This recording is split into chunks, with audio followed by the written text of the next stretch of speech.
ಮಾಡುವ ನಮಸ್ಕಾರಗಳು. ಭಂಡಾರ ಪ್ರಕಾಶನ ಮಸ್ಕಿ ವತಿಯಿಂದ ಆಯೋಜಿಸಿರುವ ಕಾವ್ಯ ಕರ್ನಾಟಕ 100 ಆನ್ಲೈನ್ ಸರಣಿ ಉಪನ್ಯಾಸ ಕಾರ್ಯಕ್ರಮಕ್ಕೆ ಜಾಯ್ನ್ ಆಗಿರುವ ಎಲ್ಲರಿಗೂ ಕೂಡ ಸ್ವಾಗತವನ್ನು ಬಯಸುತ್ತೇನೆ. ವಿಶೇಷವಾಗಿ ಸಂಚಾಲಕರಿಗೂ ಹಾಗೂ ಸಂಯೋಜಕರಿಗೂ ಹಾಗೂ ಸಹೃದಯರಿಗೂ ಕೂಡ ಈ ಸಂದರ್ಭದಲ್ಲಿ ಸ್ವಾಗತವನ್ನು ಬಯಸ್ತೇನೆ. ಮತ್ತೆ ಈ ಕಾರ್ಯಕ್ರಮದಲ್ಲಿ ವಿಮರ್ಶಕರಾಗಿ ನಮ್ಮೊಂದಿಗಿದ್ದಾರೆ ಅರವಿಂದ ಮಿತ್ರ ಕೆ ಅವರು. ಇವರು ನೆಲಮಂಗಲದ ಸರ್ಕಾರಿ ಪ್ರಥಮ ದರ್ಜೆ ಕಾಲೇಜಿನಲ್ಲಿ ಇಂಗ್ಲಿಷ್ ಸಹಾಯಕ ಪ್ರಾಧ್ಯಾಪಕರಾಗಿ ಕೆಲಸ ನಿರ್ವಹಿಸ್ತಾ ಇದ್ದಾರೆ. ಅವರು ಗಂಗಾಧರ ಚಿತ್ತಾಲರ ಹರಿಯುವ ನೀರು ಎಂಬ ಕವಿತೆಯನ್ನು ಈ ದಿನ ಪ್ರಾಯೋಗಿಕ ವಿಮರ್ಶೆಗೆ ಒಳಪಡಿಸುತ್ತಿದ್ದಾರೆ. ಅವರಿಗೆ ಕೂಡ ಭಂಡಾರ ಪ್ರಕಾಶನ ಮಸ್ಕಿ ವತಿಯಿಂದ ಅತ್ಯಂತ ತುಂಬು ಹೃದಯದ ಸ್ವಾಗತವನ್ನು ಈ ಸಂದರ್ಭದಲ್ಲಿ ಬಯಸುತ್ತೇನೆ.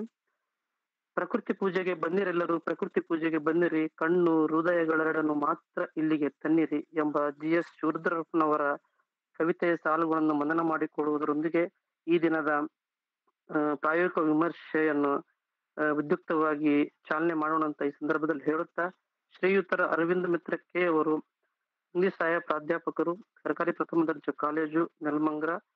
ಇವರು ಈ ವಿಮರ್ಶೆಯನ್ನ ಹರಿವ ನೀರು, ಗಂಗಾಧರ ಚಿತ್ತಾಲವರ ಹರಿವ ನೀರು ಕವಿತೆಯನ್ನ ವಿಮರ್ಶೆಗೆ ಒಳಪಡಿಸಬೇಕೆಂದು ಅವರಲ್ಲಿ ಮನವಿ ಮಾಡಿಕೊಡುತ್ತೇನೆ.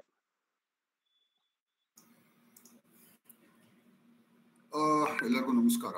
ನಾನು ಒಂದು PPT ಶೇರ್ ಮಾಡ್ತೇನೆ, ಆಮೇಲೆ ಮುಂದಕ್ಕೆ ಹೋಗೋಣ.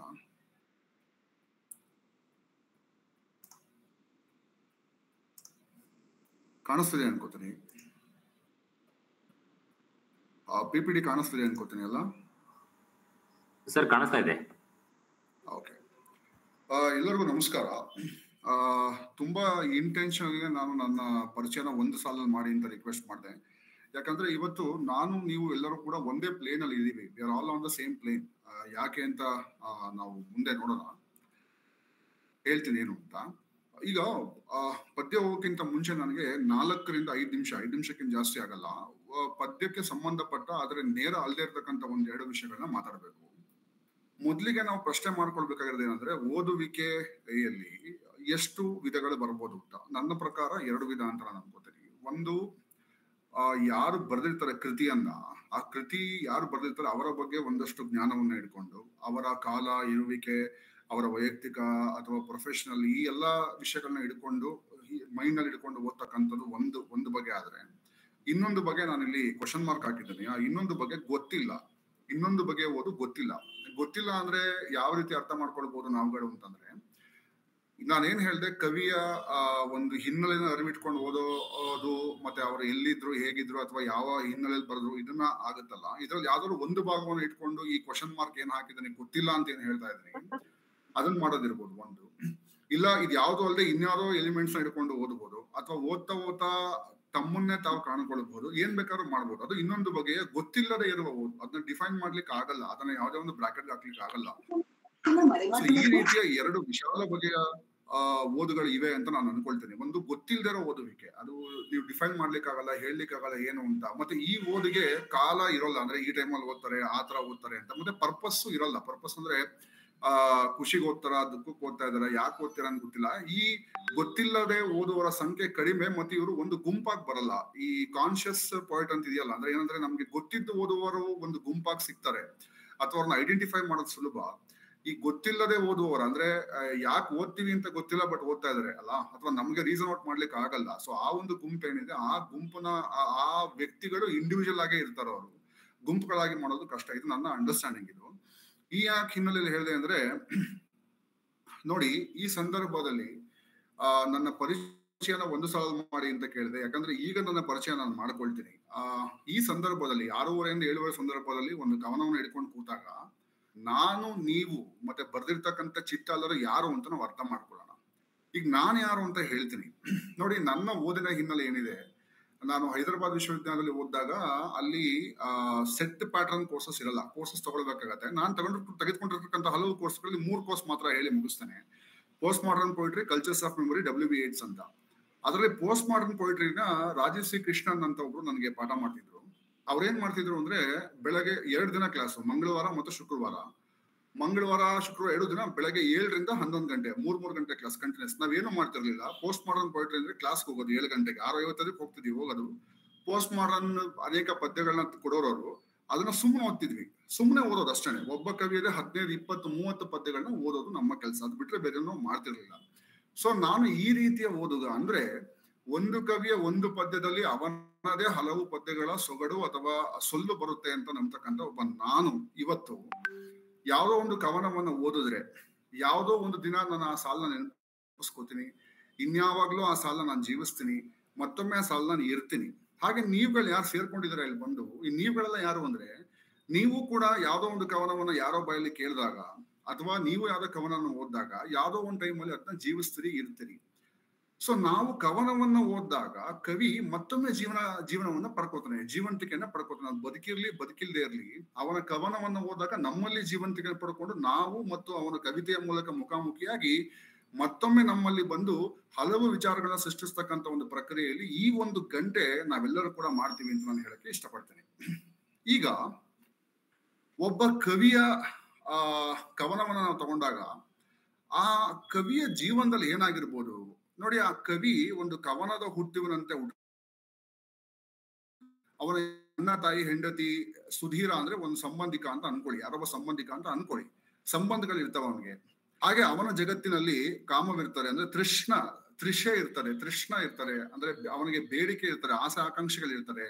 ಗರ್ಭದಂತೆ, ತಾಯಿಯ ಗರ್ಭದಂತೆ ಹೆಚ್ಚು ಹತ್ತಿರವಾಗಿರ್ತಕ್ಕಂಥ ಜಾಗಗಳಿರ್ತವೆ, ಮತ್ತು ಅವನಿಗೆ ಇಂದ್ರಿಯಾಕಾಂಕ್ಷೆಗಳಿರ್ತವೆ. ಹಾಗೆ ಕೆಲವು ಕಟ್ಟುಪಾಡುಗಳು ಕೂಡ ಇರ್ತವೆ. ಇವೆಲ್ಲವೂ ಕೂಡ ಅವನ ಜೀವನದಲ್ಲಿ ಹರಿವ ನೀರಿನಂತೆ ಹರಿತಾನೇ ಇರುತ್ತೆ. ಇದು ಚಿತ್ತಾಲರ ಕವನ ಸಂಕಲನ ಹರಿವ ನೀರಿದು ಏನಿದೆ, ಆ ಇಡೀ ಒಂದು ಕವನ ಸಂಕಲನದಲ್ಲಿ ಇರುವ 8 ರಿಂದ 9 ಕವನಗಳು ಏನು ಇವೆ, ಆ ಇಡೀ ಕವನಗಳ ಹೆಸರಿನಲ್ಲಿ ತಮ್ಮ ಜೀವನವನ್ನು ಎತ್ಕಟ್ಟಿದ್ದಾರೆ, ಅಂದ್ರೆ ಜೀವನವನ್ನ ಕಟ್ಕೊಟ್ಟಿದ್ದಾರೆ. ಸೊ ಇಡೀ ಕವನ ಸಂಕಲನದಲ್ಲಿ ಒಂದು ಕವನ ಏನಿದೆ ಅದು ಕ್ರಾಸ್ ರೆಫರೆನ್ಸಸ್ ಆಗಿ ಬೇರೆ ಬೇರೆ ಕವನಗಳಲ್ಲಿ ವರ್ಕ್ ಆಗುತ್ತೆ, ಮತ್ತು ಅದವರ ಜೀವನವೇ ಆಗಿದೆ. ಅವ್ರ ಜೀವನದಲ್ಲಿ ಏನ್ ಅರ್ಥ ಮಾಡ್ಕೊಂಡಿದ್ರೆ ಯಾವ ತರ ಇದೆ ಅದೇ ತರ ಇರ್ತಕ್ಕಂಥದ್ದನ್ನ ನೀವು ಅದರಲ್ಲಿ ನೋಡ್ಬಹುದು ಅಂತ ಹೇಳಕ್ಕೆ ನಾನು ಇಷ್ಟಪಡ್ತೀನಿ. ಸೊ ಈ ಕವನವನ್ನ ಓದ್ಬೇಕಾದ್ರೆ ಅವರ ಬೇರೆ ಕವನಗಳ ರೆಫರೆನ್ಸು ಮತ್ತೆ ಅವ್ರ ಆ ಇಡೀ ಕವನ ಸಂಕಲನದಲ್ಲಿ 1970 ಸುಮಾರಲ್ಲಿ ಬಂದಿರತಕ್ಕಂಥ ಕವನ ಸಂಕಲನದಲ್ಲಿ ಆ ಇಡೀ ಸಂಕಲನವೇ ಒಂದು ಕವನವಾಗಿ ಆ ಮಾನವ ಸಂಬಂಧವನ್ನ ಅಥವಾ ತನ್ನ ಹುಟ್ಟು, ಬದುಕು ಮತ್ತು ಮುಂದಿನ ಬರುವ ಸಾವನ್ನ ಹೇಗೆ ಅವರು ಗ್ರಹಿಸಿದರೆ ಅಂತಕ್ಕಂಥದ್ದು ನಾವು ಇದರಲ್ಲಿ ನೋಡ್ಬೋದು ಅಂತಾನೆ ಹೇಳಕ್ ಇಷ್ಟಪಡ್ತೀನಿ. ಈಗ ಮೊದಲ ಕೆಲವು ಸಾಲುಗಳನ್ನ ನಾವು ಗಮನಿಸಿದ್ರೆ ನೋಡಿ, ಇನ್ನು 2 ವಿಷಯ ಇದೆ, ಇದು ತುಂಬಾ ಮುಖ್ಯವಾದದ್ದು. ನಾನು ಇದರ 2 ವರ್ಷನ್ ಗಮನಿಸಿದೆ. ಕೆಲವು ವರ್ಷನ್ ನಲ್ಲಿ ಇದರ ಪಬ್ಲಿಕೇಶನ್ ಇದೆಯಲ್ಲ, ಇದರ ಪ್ರಿಂಟಿಂಗ್ ಇದೆಯಲ್ಲ ಬೇರೆ ತರ ಇದೆ. ನಾನು ಇವರ ಕಂಪೆಂಡಿಯಂ ತಗೋತಾ ಇದ್ದೀನಿ, ಪ್ರಿಸಮ್ ಪಬ್ಲಿಕೇಶನ್ ಮಾಡಿದ್ದು, ಅದನ್ನ ನಾನು ಗಮನ ಹರಿಸ್ತಾ ಇದ್ದೀನಿ. ಕೆಲವು ಟೆಕ್ಸ್ಟ್ ಬುಕ್ ಅಲ್ಲೂ ಬಂದ್ರೆ, ಟೆಕ್ಸ್ಟ್ ಬುಕ್ ಅಲ್ಲಿ ಏನಾಗಿದೆ ಅಂದ್ರೆ ಒಂದು ಸಾಲಿನ ಕೆಳಗಡೆ ಇನ್ನೊಂದು ಸಾಲನ್ನ ಕೊಟ್ಟಿದ್ದಾರೆ. ಆದ್ರೆ ಇವರ ಪ್ರಿಸಮ್ ಪಬ್ಲಿಕೇಶನ್ ಅಲ್ಲಿ ಅದನ್ನ ಅವರೇ ಗಮನಿಸಿದ್ದಾರೆ ಅಂತ ಮುನ್ನುಡಿಯಲ್ಲಿದೆ. ಅಲ್ಲಿ ಸಾಲುಗಳ ಅರೇಂಜ್ಮೆಂಟ್ ಬೇರೆ ತರ ಇದೆ. ಮೊದಲ ಸಾಲು 2ನೇ ಸಾಲಿನ ಮೇಲ್ಗಡೆ ಇಲ್ಲ, ಅಥವಾ 2ನೇ ಸಾಲಿನ ಮೇಲಿನ ಸಾಲುಗಳ ಕೆಳಗಡೆ ಇಲ್ಲ, ಸ್ವಲ್ಪ ಆ ಕಡೆಗಿದೆ. ಅಂದ್ರೆ ಅಲ್ಲಿ ಅವರು ಅದರ ಅರೇಂಜ್ಮೆಂಟ್ ಅಲ್ಲೂ ಕೂಡ ಅಥವಾ ಶೈಲಿಯಲ್ಲೂ ಕೂಡ ಒಂದಷ್ಟು ಬದಲಾವಣೆಗಳನ್ನ ತಂದಿದ್ದಾರೆ.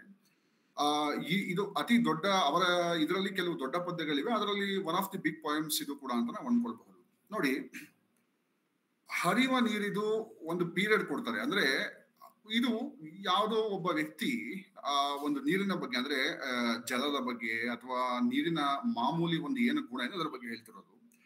ಮರಳಿ ಮೂಲದಡೆ ಹರಿಯಲಾರದ ನಿರತ ಏಕಮುಖಗಾಮಿ ಹೊಳೆ. ನೋಡಿ, ಒಂದ್ ಕಡೆ ಅವರು ಹರಿಯುವುದ್ರ ಬಗ್ಗೆ ಹೇಳ್ತಾ ಸ್ಟಾಗ್ನೇಷನ್ ಕಡೆ ಬರ್ತಾ ಹೋಗ್ತಾರೆ.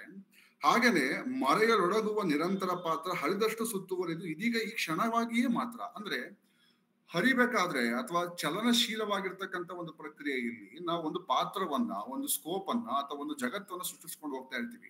ಆ ಒಂದು ಕೆಲಸವನ್ನ ನಾವು ಮಾಡ್ತೀವಿ ಅಂತ. ಹಿಂಗೆ ಹೋಗ್ತಾ ಹೋದಾಗ ಸ್ವಲ್ಪ ಮುಂದೆ ಏನ ನಾವು ಗಮನಿಸಬಹುದು ಅಂತಂದ್ರೆ, ನಿನ್ನೊಡಲಿನ ಓಘದಲ್ಲಿ, ಅಂದ್ರೆ ಈ ದೇಹವೆಂಬ ಪ್ರಕ್ರಿಯೆಯಲ್ಲಿ ಅಥವಾ ಜೀವನದ ಪ್ರಕ್ರಿಯೆಯಲ್ಲಿ ಒಮ್ಮೆ ಮಿಂದಲ್ಲಿ ಇನ್ನೊಮ್ಮೆ ಮಿಂದವರಾರು ನಿಂತಲ್ಲೂ ಕಾಲಡಿಗೆ ಸರಿಯುವ ಪಥವೇ. ಅಂದ್ರೆ ಹರಿದು ಹೋಗಬೇಕಾದ್ರೆ ಕಳೆದು ಹೋಗುವ ದಾರಿಗಳೆಷ್ಟು, ಈ ಕಳೆದು ಹೋಗುವ ದಾರಿಗಳಲ್ಲಿ ಸೃಷ್ಟಿಯಾಗುವ ಪಾತ್ರಗಳೆಷ್ಟು. ಪಾತ್ರ ಅಂದ್ರೆ ಕ್ಯಾರೆಕ್ಟರ್ಸ್ ಅಂತ ಹೇಳ್ತಿಲ್ಲ, ನಮ್ಮ ಸ್ಪೇಸ್ ಅಥವಾ ಜಗತ್ತುಗಳು ಎಷ್ಟು ಅಂತಕ್ಕಂಥದ್ದು. ಈ ಚಲನಶೀಲತೆಯಿಂದ ಒಳಗಿರುವ ಬದುಕೇನಿದೆ, ಈ ಬದುಕು ಹರಿವ ನೀರದಾಗಿರುತ್ತೆ ಅಂತಕ್ಕಂಥ ಒಂದು ಮಾತುಗಳನ್ನ ಹೇಳಿದ್ದಾರೆ. ಇದು ಈ ಪದ್ಯದ ವೆಲ್ಕಮ್ ಅಥವಾ ಮೊದಲ ಭಾಗ ಅಂತ ಏನ್ ಕರಿತೀವಿ. ಇಲ್ಲಿ ಒಂದನ್ನ ನಾವು ಗಮನಿಸ್ಬೇಕಾಗ್ತಾರೆ. ನಾನು ಈ ಒಂದು ವಿಷಯಕ್ಕೆ 2012 ಸರಿಸುಮಾರು ಜನವರಿ ತಿಂಗಳಲ್ಲಿ ನಾನು ಒಂದು ನನ್ನ ಫಿಲಾಸಫಿ ಕ್ಲಾಸಿನ ಇಂಟ್ರೊಡಕ್ಷನ್ ಟು ಕಾಂಟಿನೆಂಟಲ್ ಫಿಲಾಸಫಿ ಅಂತಿದೆ. ಅಲ್ಲಿನ ಪ್ರೊಫೆಸರ್ ಸೈಯದ್ ಅಂತ ಈಗಲೂ ಅವರು ಚೆನ್ನಾಗಿ ಇದ್ದಾರೆ, ಪಾಠ ಮಾಡ್ತಾ ಇದ್ದಾರೆ. ಅವರು ಒಂದು ಪ್ರಶ್ನೆಯನ್ನ ಮತ್ತು ಈ ಪದ್ಯವನ್ನ ನಾನು ಒಟ್ಟಿಗೆ ಇಡ್ತಕ್ಕಂಥ ಒಂದು ಪ್ರಯತ್ನವನ್ನ ಮಾಡ್ತೇನೆ. ಇದು ಅವರ ಪ್ರಶ್ನೆ ಮತ್ತು ಈಗ ನನ್ನ ಪ್ರಶ್ನೆ ಕೂಡ. ಈ ಕವಿ ಒಳಗೊಂಡಂತೆ ಕೆಲವು ಇನ್ಫ್ಲೂಯೆನ್ಸ್ ಇಂದ ಪ್ರಕೃತಿ ಮತ್ತು ಹ್ಯೂಮನ್ ಬೀಯಿಂಗ್ಸ್ ಒಂದು ರಿಲೇಶನ್ಶಿಪ್ ನ ನಾವೆಲ್ಲರೂ ಬಿಲ್ಡ್ ಮಾಡ್ತೀವಿ. 3-4 ತರ ಬಿಲ್ಡ್ ಮಾಡ್ತೀವಿ. ಒಂದೇನಂದ್ರೆ ಪ್ರಕೃತಿಗಿಂತ ಮಾನವ ಕೆಳಗೆ, ಅಥವಾ ಪ್ರಕೃತಿ ಮಾನವನ ಮಗು, ಅನಿಮಲ್ಸ್ ತರನೇ ನಾವು ಕೂಡ ಪ್ರಕೃತಿಯ ಒಂದು ಭಾಗ ಈ ತರ ಹೇಳ್ತೀವಿ. ಇಲ್ಲ ನಾವು ಥಿಂಕಿಂಗ್ ಅನಿಮಲ್ಸ್, ನಾವು ಅನಿಮಲ್ಸ್ ಗಿಂತ ಬೇರೆ ಪ್ರಕೃತಿಯನ್ನ ನಾವು ಸಂವಹನ ಮಾಡ್ಬೇಕು. ಈ ತರ ಎಲ್ಲ ಕೆಲವು ಮಾತುಗಳನ್ನ ಆಡ್ತಕ್ಕಂಥದ್ದು ನೀವೆಲ್ಲರೂ ಕೂಡ ನೋಡಿರಬಹುದು ಅಥವಾ ಕೇಳಿರ್ತೀವಿ ಕೂಡ. ಆದ್ರೆ ಇಲ್ಲಿ ಒಂದು ವಿಚಿತ್ರ ಸಮಸ್ಯೆಗಳನ್ನ ನೋಡ್ತೀವಿ ನಮ್ಮ ದೈನಂದಿನ ಇದರಲ್ಲಿ. ನಾವು ಪ್ರಕೃತಿಯ ಗುಣ ವಿಶೇಷಣಗಳೇನು, ಕಾಲ, ಸೀಸನ್ ಇರ್ಬೋದು, ಅದು ಒಂದ್ ಸೀಸನ್ ಅಲ್ಲಿ ಬೀಳುತ್ತೆ, ಒಂದ್ ಸೀಸನ್ ಅಲ್ಲಿ ಏಳುತ್ತೆ, ಒಂದ್ ಸೀಸನ್ ಹೂ ಅರಳುತ್ತೆ, ಇನ್ನೊಂದ್ ಸೀಸನ್ ಅಲ್ಲಿ ಬರ ಬರುತ್ತೆ, ಇನ್ನೊಂದ್ ಸೀಸನ್ ಅಲ್ಲಿ ಪ್ರವಾಹ ಬರುತ್ತೆ. ಈ ಒಂದು ಸೈಕ್ಲಿಕಲ್ ನೇಚರ್ ನ ಗಮನಿಸಿ ನಮ್ಮ ಜೀವನದಲ್ಲಿ ಇದಿಲ್ಲ, ಇದನ್ನ ಪಡೆಯಬೇಕು ಅಂತ ಒಂದು ರೊಮ್ಯಾಂಟಿಸೈಸ್ ಮಾಡ್ತಕ್ಕಂಥ ಒಂದು ಗುಣ ಬರ್ತಾರೆ. ಅದು ಈ ಪದ್ಯದಲ್ಲಿ ಇದೆ. ಈ ಪದ್ಯದಲ್ಲಿ ಅಂದ್ರೆ ಈ ಸಂದರ್ಭದ ಇವರ ಸಮಕಾಲೀನರಲ್ಲಿ ಕೂಡ ಇದೆ. ಪ್ರಕೃತಿಯನ್ನ ಮೇಲಿಟ್ಟು ಅದರ ಕೆಳಗಡೆ ಇಟ್ಕೊಳ್ಳೋದು, ಇಲ್ಲಾಂದ್ರೆ ನಾವು ಪ್ರಕೃತಿ ತರ ಇಲ್ಲ ಅಂತ ಲ್ಯಾಮೆಂಟ್ ಮಾಡೋದು, ಇಲ್ಲಾಂದ್ರೆ ನಾವು ಅದ್ರ ಭಾಗನೇ ಅದನ್ನ ಮರೆತು ನಾವು ಅದನ್ನೇ ನಾವು ಬಗಿದು ತಿಂತಿದೀವಿ ಅಂತ ಕಣ್ಣೀರ್ ಹಾಕ್ತಕ್ಕಂಥ ಅಥವಾ ಲ್ಯಾಮೆಂಟ್ ಮಾಡ್ತಕ್ಕಂಥ ಇದನ್ನ ನಾವು ಮಾಡ್ತೀವಿ. ಆದ್ರೆ ಇಲ್ಲೊಂದು ಕ್ಯಾಚ್ ಏನಿದೆ ಅಂದ್ರೆ, ನಮ್ಮ ಜೀವನವನ್ನ ಆ ಜೀವನಕ್ಕೆ ಮಾಡುವುದು ಪದ್ಯಕವಾಗಿ ಓಕೆ, ಆದ್ರೆ ಇದೊಂದು ಮೆಟಫಾರಿಕಲ್ ಫ್ಯಾಲಸಿಯೇ. ಇದಕ್ಕೆ ಚಿತ್ತಾಳ್ರೆ ಮುಂದಿನ ಹಂತಗಳಲ್ಲಿ ಉತ್ತರಗಳ ಕೊಡ್ತಾರೆ. ಅವ್ರಿಗೆ ಕೊಟ್ಟಿಲ್ವೋ ಗೊತ್ತಿಲ್ಲ, ಬಟ್ ಅದಕ್ಕೆ ಉತ್ತರಗಳು ನಮ್ಗೆ ಸಿಗತ್ತೆ. ನೋಡಿ, ಇದೇ ನೀರು ಪ್ರವಾಹ ಆಗ್ಬೋದು, ಸುಳಿಯಾಗಿ ವ್ಯೂಹವಾಗಿ ನಮ್ಮನ್ನ ಅದು ಸುತ್ತುವರಿಬಹುದು ಅಂತಕ್ಕಂಥ ಒಂದು ಮಾತುಗಳು ಕೂಡ ಹೇಳಿದೆ. ಮತ್ತೆ ಇಲ್ಲೇನಾಗತ್ತೆ ಅಂದ್ರೆ ಎರಡನೇ ಭಾಗದಲ್ಲಿ, ಪದ್ಯದ ಎರಡನೇ ಭಾಗದಲ್ಲಿ ಒಂದು ಒಳ್ಳೆಯ ವಿಷಯ ಏನಾಗುತ್ತೆ ಅಂದ್ರೆ, ಇದರ ರುದ್ರ ಸ್ವರೂಪವನ್ನು ಹೇಳ್ತಕ್ಕಂಥ ಒಂದು ಕೆಲಸವನ್ನ ಮಾಡ್ತಾರೆ. ಒಂದಷ್ಟು ಸಾಲುಗಳನ್ನ ನೋಡೋಣ. ಬರೀ ಪ್ರವಾಹವಿದಲ್ಲ, ಬಾಳಿನ ಅದ್ಭುತ ವ್ಯೂಹ ಅಂದ್ರೆ ಈ ಅದ್ಭುತತೆ ಏನಿದೆ ಅದು ತುಂಬಾ ಐರಾನಿಕಲ್ ಆಗಿ ಬಳಸ್ತಾ ಇದ್ದಾರೆ. ಯಾಕಂದ್ರೆ ಮುಂದಿನ ವಿವರಣೆಗಳೇನಿವೆ ಅಥವಾ ಮುಂದಿನ ಸುಳಿಗಳೇನ್ ಬರುತ್ತೆ, ಪದಗಳ ಸುಳಿಗಳೇನ್ ಬರುತ್ತೆ, ಅದರಲ್ಲಿ ನಾವು ಅದ್ಭುತ ಅಂದ್ರೆ ಏನು ಪಾಸಿಟಿವ್ ಕಾನೋಟೇಷನ್ ಇಟ್ಕೊಳ್ತೀವಿ ಅದನ್ನ ಅವರು ಬಳಸೋದಿಲ್ಲ. ಆ ಅದ್ಭುತ ಅಂದ್ರೆ ಅವರು ಅನುಭವಾತ್ಮಕವಾಗಿ ಹೇಳ್ತಾ ಇದಾರೆ ಅಷ್ಟೇ. ಆ ಸೂರ್ಯ ಚಂದ್ರ ತಾರಕ ಮಾಲೆಯಲ್ಲಿ ಬೆಸಲಾದ ಇಳೆ ಬದುಕು ಜೀವದ್ಭರಿತವಾಗಿ ಹಿಡಿದಿರುವ ಬಗೆ. ನೋಡಿ, ಇದು ಅವರ ವೈಜ್ಞಾನಿಕ ಹಿನ್ನೆಲೆಯಲ್ಲಿ ಕಾನ್ಸ್ಟಲೇಷನ್ ಬಗ್ಗೆ ಮಾತಾಡಿ ಹೇಗೆ ಭೂಮಿ, ಆಕಾಶಕಾಯಗಳು ಕಾಲಾನುಕ್ರಮವಾಗಿ ತಿರುಗಿ ತಮ್ಮಲ್ಲಿನ ಅಲೆಗಳು ಹುಟ್ಟೋದು, ಇಳಿಯುವುದು, ಪ್ರಕೃತಿ ಬದಲಾಗುವುದು, ಇದನ್ನೆಲ್ಲ ಅವ್ರು ಹೇಳ್ತಾರೆ. ಅದನ್ನ ಅವರು ಬಳಸ್ತಾರೆ ಅಲ್ವಾ. ಇಲ್ಲಿ ನೋಡಿ, ನೆಳಲು ಬೆಳಕಿನ ಆವರ್ತದಲ್ಲಿ ಹದನುಗೊಳಿಸಿದ ಸಾಲುಗಟ್ಟಿ ಬಂದೇ ಬರುವ ಋತುಗಳ ವಿವರ್ತದಲ್ಲಿ ಹೊಡೆತುಂಬು ಸದಾ ನೆನೆದು ಬೆದೆಯುವ ಬಸಿರು. ನಮ್ಮ ಏಳ್ಗೆ ಅಥವಾ ನಮ್ಮ ಉಗಮ ಏನಿದೆ ಅದು ಈ ಕಾಲಾತೀತದಲ್ಲಿ ಸಿಲುಕಿ ಬರ್ತಾ ಇರ್ತಾರೆ ಅಂತಕ್ಕಂಥ ಮಾತುಗಳನ್ನ ನಾವು ಗಮನಿಸಬಹುದು. ಇಲ್ಲೂ ನೋಡಿ, ಪ್ರಕೃತಿಯ ಸಹಜ ಗುಣಗಳನ್ನ ಮಾನವ ಬಯೋಲಾಜಿಕಲ್, ನಾನು ಇದನ್ನ ಇಂಗ್ಲಿಷ್ ನಲ್ಲಿ ಸರಿಯಾಗಿ ಹೇಳ್ಬೋದು ಅಂತ ಕಾಣುತ್ತೆ. The biological process of human evolution is coalesced into the natural creation or the natural process. ನೈಸರ್ಗಿಕವಾಗಿ ಋತುಮಾನಗಳ ಬದಲಾವಣೆಗೆ ಇಲ್ಲಿ ಮಾನವನ ದೈಹಿಕ ಮತ್ತು ಮಾನಸಿಕ ಅಂತ ಕರೀಬಹುದು ಮುಂದಕ್ಕೆ, ಅವುಗಳನ್ನ ಕೊಲೆಸ್ ಮಾಡ್ತಕ್ಕಂಥ, ಒಟ್ಟಿಗೆ ಇಡ್ತಕ್ಕಂಥ ಒಂದು ಕೆಲಸವನ್ನ ಇಲ್ಲಿ ಮಾಡಿದ್ದಾರೆ. ಏಸು ಹಗಲುಗಳೆದ್ದು ಹಗಲುಗಳು ಮುಗಿದರು ನಿತ್ಯ ಇಂದಿನ ಬಿಸಿಲು.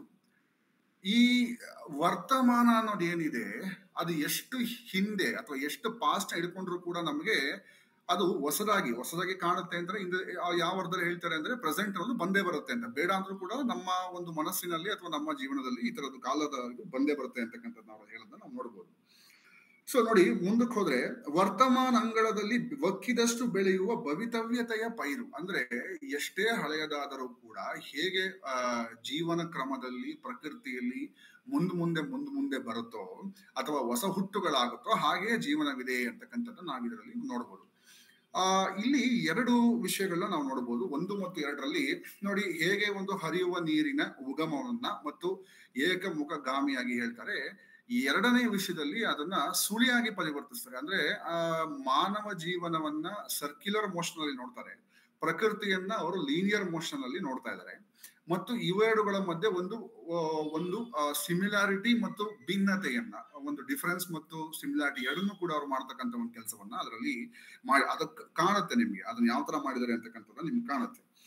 ಸೊ ಮುಂದಿನ ಇದಕ್ಕೆ ಹೋದಾಗ ನೋಡಿ,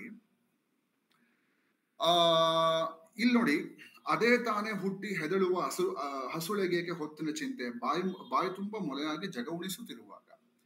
ಈ ಒಂದು ಭಾಗದಲ್ಲಿ ಅವರು ಮಾನವನ ಜೀವಿತಾವಧಿಯ ಈ ಏನು ಇದು ಕೂಡ ಲೀನಿಯರ್ ಆಗಿ ನೋಡ್ತಾರೆ. ಮಾನವನ ಜೀವಿತಾವಧಿಯ ಸಂದರ್ಭದಲ್ಲಿ ಈ ಪದ ಬಳಸೋದು ಸರಿನೋ ತಪ್ಪು ಗೊತ್ತಿಲ್ಲ, ಕ್ಲೀಶೇಡ್ ಆಗಿ ಹೇಳ್ತೀವಲ್ಲ ನಾವು, ಶೈಶವಾವಸ್ಥೆ, ಬಾಲ್ಯಾವಸ್ಥೆ, ಮತ್ತೆ ಷೋಡಶವಾಗಿರೋದು, ಅಡಲಸೆನ್ಸ್ ಏಜ್ ಇರಬಹುದು, ವಯಸ್ಸಾಗುವುದು ಅಂತ ಏನ್ ನಾವು ಈಗದು ನನ್ನ ಪ್ರಕಾರ ಕ್ಲೀಶೆ ಅಂತಾನೆ ಅನ್ಕೊಳ್ತೀವಿ. ಅಂದ್ರೆ ಲೀನಿಯರ್ ಮೋಷನ್ ನಾವು ನೋಡ್ತೀವಿ, ನಾವು ದೈಹಿಕವಾಗಿ ಅಥವಾ ಬಯೋಲಾಜಿಕಲಿ ಆ ತರ ಹೋಗ್ತಿರ್ತೀವಿ, ಬಟ್ ಮಾನಸಿಕವಾಗಿ ಆ ತರ ಹೋಗ್ತಿರ್ತೀವ ಗೊತ್ತಿಲ್ಲ. ಶೈಶವಾವಸ್ಥೆ ಅಥವಾ ಶೈಶವ ಪ್ರಜ್ಞೆ ಅಂತ ಏನ್ ಕರಿಬಹುದು, ಅದು ನಾವು 50ನೇ ವರ್ಷದಲ್ಲೂ ಇರ್ಬೋದು, 60ನೇ ವರ್ಷದಲ್ಲೂ ಇರ್ಬೋದು. ಹಾಗೇನೆ 60 ವರ್ಷದ ಕೆಲವು ಎಚ್ಚರಗಳು ನಮ್ಗೆ ಅಡಲಸೆನ್ಸ್ ಅಲ್ಲೂ ಕೂಡ ಅಥವಾ ಯೌವನಾವಸ್ಥೆಯಲ್ಲೂ ಕೂಡ ಬರಬಹುದು. ಸೊ ಮಾನಸಿಕವಾಗಿ ಈ ಕ್ಲಾಸಿಫಿಕೇಶನ್ ಏನಿದೆ ವರ್ಕ್ ಆಗಲ್ಲ, ದೈಹಿಕವಾಗಂತೂ ವರ್ಕ್ ಆಗತ್ತೆ. ಅಂದ್ರೆ ಯಾಕಂದ್ರೆ ದೈಹಿಕವಾಗಿ ನಾವು ವಿ ಗ್ರೋ ಅಲ್ಲ, ನಾವು ಕೆಳಗಡೆ ಬರಲ್ಲ. ಬೆಂಜಮಿನ್ ಬಟನ್ ತರ ನಾವು ಮೇಲಕ್ಕೆ, ಅಂದ್ರೆ ನಾವು ಲೀನಿಯರ್ ಆಗಿ ಮುಂದಕ್ಕೆ ಹೋಗ್ತೀವಿ ಅಂತ ಅನ್ಕೊಂಡ್ರೆ ಸೊ ಆ ತರ ಬರುತ್ತೆ. ಸೊ ಅವ್ರೇನ್ ಹೇಳ್ತಾರೆ ಅಂದ್ರೆ, ಸೊ ಇದು ಈ ಮಗುವಾಗಿ ನೋಡಿದಾಗ, ನಮ್ಮ ಮಗುವಾಗಿ ನೋಡಿದಾಗ ಆ ಮುಗ್ಧತೆಗೆ ಜಗತ್ತಿನ ಚಿಂತೆಯ ಗೊಡವೆ ಏತಕ್ಕೆ, ಒಲವಾಗಿ ಬಾಗಿದದ ಗವಿಚಿ ಬಲಿಯಲು ಬೇಕು, ಹಾಲುಂಡು ಮೈ ದುಂಡು ದುಂಡಾಗಿ ಹೆಕ್ಕಳಿಸುತ್ತನಕ್ಕೂ ನಲಿಯಲು ಬೇಕು. ಆ ಲೈನ್ ಬಿಡ್ತೀನಿ, ಬೆರಗು ಗಂಡಿನ ಸಲುಗೆ. ಈ ಒಂದು ಫ್ರೇಸಲ್ ಎಬಿಲಿಟಿ ಇದೆಯಲ್ಲ, ಇದ್ರ ಬಗ್ಗೆ ಒಂದ್ ಸ್ವಲ್ಪ ಗಮನಿಸೋಣ. ಇಡೀ ಈ ಭಾಗದಲ್ಲಿ, ಈ 3ನೇ ಭಾಗ ಏನಿದೆ, ಈ ಬೆರಗು ಗಣ್ಣಿನ ಸಲುಗೆ ಏನಿದೆ, ಇವ್ರೇನ್ ಹೇಳೋದಂದ್ರೆ, ಈ ಒಂದು ಎಲ್ಲವನ್ನೂ ಕೂಡ ಅತ್ಯಾಶ್ಚರ್ಯದಿಂದ ನೋಡಿ ನಮ್ಮನ್ನಾಗಿ ಮಾಡಿಸಿಕೊಳ್ಳುವ ಪ್ರಕ್ರಿಯೆ ಇದೆಯಲ್ಲ, ಇದು ನಮ್ಮನ್ನ ಲೈವ್ಲಿ ಆಗಿರುತ್ತೆ ಅಂತ. ಹಾಗೇನೆ ಮುಂದೆ ನಾವು ಇನ್ನು ಮುಂದಿನ ಅವಸ್ಥೆಗೆ ಹೋದಾಗ ಯಾವ ರೀತಿ ಇರ್ತೀವಿ ಅಂತ ಅವ್ರು ಹೇಳಿದ್ದಾರೆ. ಆದ್ರೆ ಈ ಬೆರಗು ಗಣ್ಣಿನಿಂದ ಏನು ಸಾಧ್ಯ ಏನು ಅಸಾಧ್ಯ ಅಂತಕ್ಕಂಥ ಒಂದು ವಿಷಯವನ್ನು ಕೂಡ ಅವರಲ್ಲಿ ಮುಂದೆ ಹೇಳ್ತಾರೆ. ಅಗಲೆಲ್ಲ ಉಗ್ಗಿ ತೊದಲಾಡಿ ಮಾತಿಗೆ ತೆಕ್ಕೆ ಬಿದ್ದು, ತೆರೆಯಲು ಬೇಕು ಮನಕ್ಕೆ ರಹದಾರಿಗಳ ಮಸಗಿ ಮಗ್ಗಲು ತಿರುವಿ ಕವಿಚಿ ಉಬ್ಬಸ ಬಟ್ಟು ಹೊಸದು, ರಟ್ಟೆಯನ್ನೂರಿ ಅಂಗಾಲೊತ್ತಿ ಮೈಭಾರವನ್ನೆತ್ತಿ ಹಿಡಿದು ತೂಗಿಸಿ, ಒಂದು ಪೂರ್ವ ಸಾಹಸದಿ ಅಂಗಾತ ತಬ್ಬಲಿತನವ ನೆಸರು ನಿಲ್ಲಲೇಬೇಕು, ಸಮ್ಮುಖಿಸಿ ಸುಖಿಸಿ ಹವಣಿಸುತ್ತ ಅನುಸಂಧಾನ. ಹೇಗೆ ನಾವು ನಡೆಯುವ ಅಥವಾ ಅಂದ್ರೆ ಚಿಕ್ಕವರಾದಾಗಿಂದ ಬಾಲ್ಯಾವಸ್ಥೆಯಲ್ಲಿ ನಡೆಯುವ ಒಂದು ಪ್ರಯಾಸವನ್ನ ಮಾಡಿ ಹೋಗ್ತೀವೋ, ಜೀವನದಲ್ಲೂ ಕೂಡ ಅಥವಾ ಜೀವನ ರೀತಿಯಲ್ಲೂ ಕೂಡ ಆ ರೀತಿಯಾದ ಪ್ರಯಾಸಗಳು ಅಥವಾ ಇನ್ನಿತರ ವಿಷಯಗಳನ್ನ ಅವರು ಲಿಂಕ್ ಮಾಡುವ ಪ್ರಯತ್ನ ಮಾಡಿದ್ದಾರೆ. ಆದ್ರೆ ಇಲ್ಲಿ ತುಂಬಾ ಇಷ್ಟ ಆಗುವ ಅಥವಾ ತುಂಬಾ ಮುಖ್ಯವಾಗುವ ಒಂದು ವಿಷಯವನ್ನು ಏನ್ ಹೇಳ್ಬೋದು ಅಂತಂದ್ರೆ ನೋಡಿ, ಸಮ್ಮುಖಿಸಿ ಸುಖಿಸಿ ಹವಣಿಸುತ್ತ ಅನುಸಂಧಾನ, ಒಂದು ಅನುಸಂಧಾನ ಮತ್ತು ಬೆರಗು ಗಂಡಿನ ಸಲಿಗೆ, ಇವೆರಡು ಶೈಶವಾವಸ್ಥೆಯ ಅಥವಾ ಅಲ್ಲಿಂದ ಸ್ವಲ್ಪ ಮುಂದಕ್ಕೆ ಹೋಗುವ ಬಾಲ್ಯಾವಸ್ಥೆಯ ಪ್ರಕ್ರಿಯೆಯನ್ನ ಅವ್ರು ಬಳಸಿದ್ದಾರೆ. ಇದನ್ನ ಸ್ವಲ್ಪ ನಾವು ಆ ಕಡೆ ನೋಡೋದಾದ್ರೆ, ಇದು ಕೆಲವು ಪ್ರಖ್ಯಾತ ಮನಃಶಾಸ್ತ್ರಜ್ಞರು ಯಾರು ಅಂತ ನಾವು ಆಮೇಲೆ ಚರ್ಚೆ ಮಾಡ್ಬೋದು, ಯಾಕಂದ್ರೆ ಇದು ಲಕಾನ್ ಅವ್ರ ಜೊತೆ ಐಡೆಂಟಿಫೈ ಆಗಿದೆ. ಬಟ್ ಇದಕ್ಕೆ ಒಂದಷ್ಟು ಆ ಕಡೆ ಈ ಕಡೆ ಪ್ರಶ್ನೆಗಳು ಕೂಡ ಬಂದಿವೆ. ಮಕ್ಕಳ ಅಥವಾ ಕ್ಲಿನಿಕಲಿ ಪೆಥಾಲಜಿಕಲಿ ಮಾತಾಡಬೇಕು ಅಂತಂದ್ರೆ ಮಿರರ್ ಸ್ಟೇಜಿಂಗ್ ಅಂತ, ಅಂದ್ರೆ ಸೆಲ್ಫ್ ಅಂಡರ್ಸ್ಟ್ಯಾಂಡಿಂಗ್ ಸ್ಟೇಜ್ಗೆ ಅಂತ ಬಂದಾಗ ಈ ರೀತಿಯ ಮಕ್ಕಳು ತಮ್ಮ ದೇಹವನ್ನ, ಮನಸ್ಸನ್ನ ಅಥವಾ ತಮ್ಮ ಸುತ್ತಮುತ್ತಲ ಪರಿಸರವನ್ನ ತಮ್ಮ ಮೂಲಕವೇ ಅರ್ಥ ಮಾಡಿಕೊಳ್ಳುವ ಒಂದು ಪ್ರಕ್ರಿಯೆ.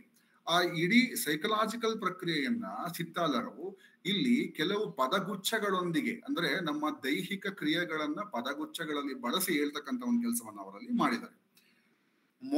ಈ ಒಂದು ಸೆಕ್ಷನ್ ನ ಮೊದಲ ಭಾಗದಲ್ಲಿ ಹೇಗೆ ಅವರು ಹಸುಳೆಯ ಬಗ್ಗೆ ಮಾತಾಡಿದ್ರು, ಇಲ್ಲಿ ನೋಡಿ ಮುಂದೆ ಬರುತ್ತೆ. ಅದೇ ತಾನೇ ಮೀಸೆ ಮೂಡುವ ತರಳಗೇಕೆ ಹೊತ್ತಿನ ಚಿಂತೆ, ಬೇರೊಂದು ಹದ ಬಂದು ಮಗಮಗಿಸುತ್ತಿರುವಾಗ. ಅಂದ್ರೆ ನಮ್ಮ ಇಂದ್ರಿಯ ಪ್ರಜ್ಞೆಗಳು ಹೇಗೆ ಶೈಶವಾವಸ್ಥೆಯಿಂದ ಜಾಗೃತವಾಗಿ ಹೋಗ್ತಾ ಇರುತ್ತೆ, ಹಾಗೆಯೇ ಈ ಇಂದ್ರಿಯ ಪ್ರಜ್ಞೆಗಳು ಸೂಕ್ಷ್ಮಗೊಂಡಾಗ ಅಥವಾ ಪಕ್ವಗೊಂಡಾಗ ಮುಂದೆ ಏನಾಗ್ತಿರುತ್ತೆ, ಆ ಒಂದು ನಾವು ಅಡಲಸೆನ್ಸ್ ಸ್ಟೇಜಿಗೆ ಬಂದಾಗ ಏನಾಗ್ತಿರುತ್ತೆ ಅಂತಕ್ಕಂಥದ್ದು ಒಂದು ಮುಖ್ಯವಾಗಿ ನಾವು ಅದನ್ನ ಗಮನಿಸ್ಬೇಕಾಗತ್ತೆ. ಅಲ್ಲಿ ನಮ್ಮ ಮನಸ್ಸು ಮಣಿಯಲು ಅಥವಾ ಮಣಿಸಲು ಅಥವಾ ಕೆಲವು ವಿಷಯಗಳನ್ನ ಗೆಲ್ಲಲು ಅಥವಾ ಕೆಲವು ವಿಷಯಗಳನ್ನು ಪಡೆದುಕೊಳ್ಳಲು ಹವರ್ಣಿಸುತ್ತಿರುತ್ತದೆ ಅಂತಕ್ಕಂಥ ಒಂದು ವಿಷಯವನ್ನ ಹೇಳೋದನ್ನ ನಾವಲ್ಲಿ ಯಾವ ತರ ಅವ್ರು ಹೇಳ್ತಾರೆ ಅನ್ನೋದನ್ನ ಕೂಡ ನಾವು ಅದರಲ್ಲಿ ಗಮನಿಸ್ಬೋದು ಅಂತಕ್ಕಂಥದ್ದನ್ನ ನಾವಲ್ಲಿ ನೋಡ್ಬೋದು. ಸೊ ಇಲ್ಲಿ ನೋಡಿ ಮುಂದಿನ ಇದರಲ್ಲಿ, ಪ್ರಾಣಗಳ ತೊಡಗಿಸುತ್ತ ಸರ್ವ ಸಂಭವನೀಯವಾಗಿ ಹರಹಿದೆ ಬದುಕು, ಅಡಿಗಡಿಗ ಕಾರಣವೇ ತಡೆದು ನಿಲ್ಲಿಸಿದ ತವಕ, ಅದು ಬೇಕು ಇದು ಬೇಕು.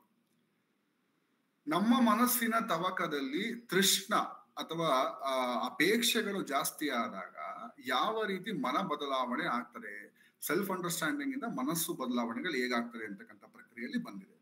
ಮತ್ತು ಈ ಒಂದು ಏನು ಲಿಖಿತೆ ಇದು ಈ ಒಂದು ಅಂದ್ರೆ ಲಿಖಿಸುವ ಪ್ರಕ್ರಿಯೆ ಇದೆ. ಇದರಲ್ಲಿ ಇವ್ರು ಏನ್ ಮಾಡಿದ್ದಾರೆ ಅಂದ್ರೆ ಒಂದಷ್ಟು ವಿತೌಟ್ ಟೆನ್ಸ್ ಆಗಿರ್ತಕ್ಕಂಥ ಕೆಲವು ಪದಗಳನ್ನ ಬಳಸಿದ್ದಾರೆ. ಇಲ್ಲಿ ಮುಂದಕ್ಕೊಂದು ಅದನ್ನು ಅಂತ ಪದ ಬರುತ್ತೆ, ಇಲ್ಲ ಅದು ಇದು ಅಂತ ಬರುತ್ತೆ. ಇದರ ವ್ಯಾಪ್ತಿ ತುಂಬಾ ದೊಡ್ಡದಿರೋದ್ರಿಂದ ಮನುಷ್ಯನ ಬೇಕು ಬೇಡಗಳನ್ನ ಇವರು ಇನ್ವಾಲ್ವ್ ಮಾಡ್ತಕ್ಕಂಥ ಪ್ರಕ್ರಿಯೆಯನ್ನು ಹೇಳಿರ್ಬೋದಾ ಅಂತಕ್ಕಂಥದ್ದು ನಾವು ಕೂಡ ಗಮನಿಸ್ಬೋದು. ಸ್ವಲ್ಪ ಮುಂದಕ್ಕೆ ನೋಡಿ ಇದೆ, ಗುರಿಯೇ ಅಂತ ಒಂದು ಪ್ರಶ್ನಾರ್ಥಕ ಚಿಹ್ನೆ ಹಾಕ್ತಾರೆ. ಗುರಿ ಹುಡುಕಲೆಂದೇ ಹೊರಟ ಪಯಣವಿದು, ಹೊಚ್ಚ ಹೊಸ ಹಸಗಿರದ ಕಳೆಯಿರಲು ಎಲ್ಲದಕ್ಕೂ ಹೆಜ್ಜೆ ಹೆಜ್ಜೆಗೂ ಇಂಥ ಸಂಪನ್ನತೆಯ ಹರ್ಷ. ತುಂಬಾ ವಿಚಿತ್ರವಾದ ಸಂಗತಿ ಏನಂದ್ರೆ ನೋಡಿ, ನಾವು ಇಲ್ಲಿ ಗುರಿಯ ಬಗ್ಗೆ ಯಾವಾಗ್ಲೂ ಹೇಳ್ಬೇಕಾದ್ರೆ ನಮ್ಮ ಜನರಲ್ ನೋಷನ್ ಏನಿದೆ, ಗುರಿಯಿಂದ ಬದುಕು, ಗುರಿ ಮುಖ್ಯ ಅನ್ನೋದಿರುತ್ತೆ. ಆದ್ರೆ ಕರೆಕ್ಟ್ ಆಗಿ ನೋಡಿದ್ರೆ ಈ ಗುರಿ ಅಥವಾ ಈ ಏಮ್ ಅಂತ ನಾವೇನ್ ಕರಿತೀವಿ, ಅವೆಲ್ಲವೂ ಕೂಡ ಪ್ರಾಕೃತಿಕ ಲಕ್ಷಣಗಳಿಂದ ಮನುಷ್ಯ ಪಡೆದುಕೊಂಡಿರುವ ಅಥವಾ ಹಾಕಿಕೊಂಡಿರುವ ಒಂದು ಭಾರ ಅಂತಾನೆ ಹೇಳ್ಬೋದು. ಇದು ಕೆಲವರು ಒಪ್ಪದನೂ ಇರ್ಬೋದು ಅನ್ಸುತ್ತೆ. ಯಾಕೆ ಇದು ಭಾರ ಅಂತಂದ್ರೆ, ಇಲ್ಲಿ ನೋಡಿ ಇವರು ಗುರಿಯೇ ಅಂತ ಪ್ರಶ್ನೆಯನ್ನ ಹಾಕ್ತಾರೆ. ಇವರು ಗುರಿ ಕಡೆಗೆ ಇದಾರೆ, ಮುಂದೆ ಅದು ಕಾಣುತ್ತೆ. ಬಟ್ ನಾನು ಮತ್ತು ನೀವು ಓದುಗರಾಗಿ ಈ ಒಂದು ಅವಧಿಯಲ್ಲಿ ಆ ಗುರಿಯನ್ನ ಪ್ರಶ್ನೆ ಮಾಡೋದಾದ್ರೆ, ಗುರಿ ಹುಡುಕಲೆಂದೇ ಪಯಣದಲ್ಲಿ ಹೊಸ ರೀತಿಯ ಅನುಭವಗಳಾಗೋದು ಬೇರೆ. ಆದ್ರೆ ಈ ಗುರಿ ಯಾವುದು ಮತ್ತು ಈ ಗುರಿಯ ಅನಂತತೆ ಯಾವುದು ಅಥವಾ ಈ ಗುರಿಯ ಅವಶ್ಯಕತೆ ಏನಿದೆ, ಅನನ್ಯತೆ ಏನಿದೆ ಅಂತಕ್ಕಂಥ ಒಂದು ಪ್ರಶ್ನೆನ ನಾವು ಹಾಕೊಂಡ್ರೆ, ಅದೂ ಕೂಡ ಇವರು ಮುಂದೆ ಹೇಳುವ ಹಾಗೆ ವ್ಯರ್ಥ ಪ್ರಯತ್ನವೇ ಅಂತ ಅನಿಸ್ಬೋದಾ ಅಂತಕ್ಕಂಥದ್ದನ್ನ ನಮ್ಗೆ ಅನ್ಸುತ್ತೆ.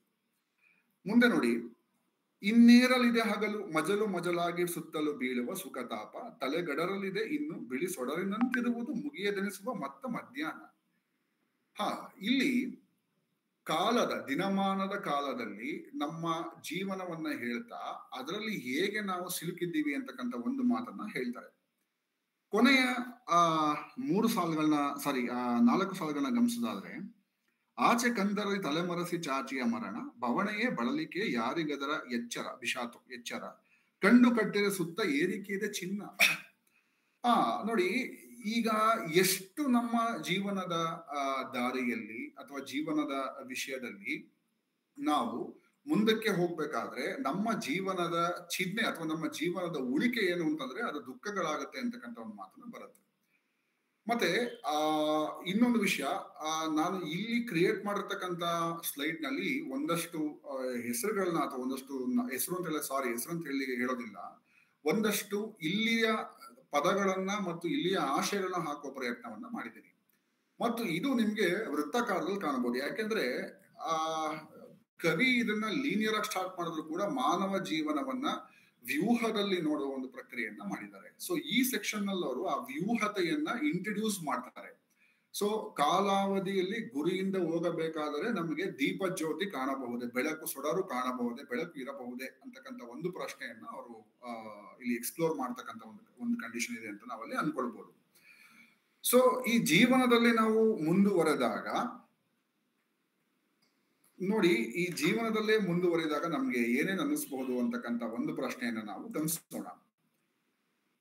ತಡೆಯದೋ ಋತುಮಾನ, ತಡೆಯದೋ ಪ್ರಾಣಗತಿ, ತಡೆಯದವ್ಯಾಹತ ಸರಿವ ಕಾಲ, ಏರಿ ತೀರಿದ ಮೇಲೆ ಬದುಕು ಬರಿ ಇಳಿಜಾರೆ, ಕವಿದ ಬಹನೆರಳುಗಳ ಸುತ್ತಲೆಲ್ಲ. ಇಲ್ಲೂ ಕೂಡ ಅವರು ಒಂದು ಮೂವ್ಮೆಂಟ್ ನ ಕ್ರಿಯೇಟ್ ಮಾಡ್ತಾರೆ. ಏನಂದ್ರೆ ಏರಿದ ನಂತರ ಇಳಿಯುವುದು. ಹೇಗೆ ಒಂದು ಬಾಣ ಮೇಲಕ್ಕೆ ಹೋದಾಗ ಕೆಳಗೆ ಬೀಳ್ತಾರೆ, ಗುರಿಯ ಮುಟ್ತಾರೆ ಅಥವಾ ಕೆಳಗೆ, ಆ ಗುರಿ ಮುಟ್ಟುವಿಕೆ ಪ್ರಕ್ರಿಯೆಯನ್ನು ಅವ್ರು ನೋಡೋದಿಲ್ಲ. ಅವ್ರೇನ್ ಮಾಡ್ತಾರೆ ಅಂತಂದ್ರೆ, ಗುರಿ ಮುಟ್ಟುವ ಪ್ರಕ್ರಿಯೆಗಿಂತ ಬಾಣದ ಮೊಮೆಂಟಮ್ ಅಥವಾ ಗತಿಯನ್ನ ಗಮನಿಸ್ತಾರೆ. ಏರ್ತಾರೆ ಮತ್ತೆ ಇಳಿತಾರೆ ಅಂತಕ್ಕಂಥ ರೀತಿಯಲ್ಲಿ ಅವ್ರು ಗಮನಿಸ್ತಾರೆ. ಹಾಗೆಯೇ ಕೂಡ ಕಾಲವು ಏರುವುದು ಇಳಿಯುವುದು, ಜೀವನವು ಏರುವುದು ಇಳಿಯುವುದು ಅಂತ.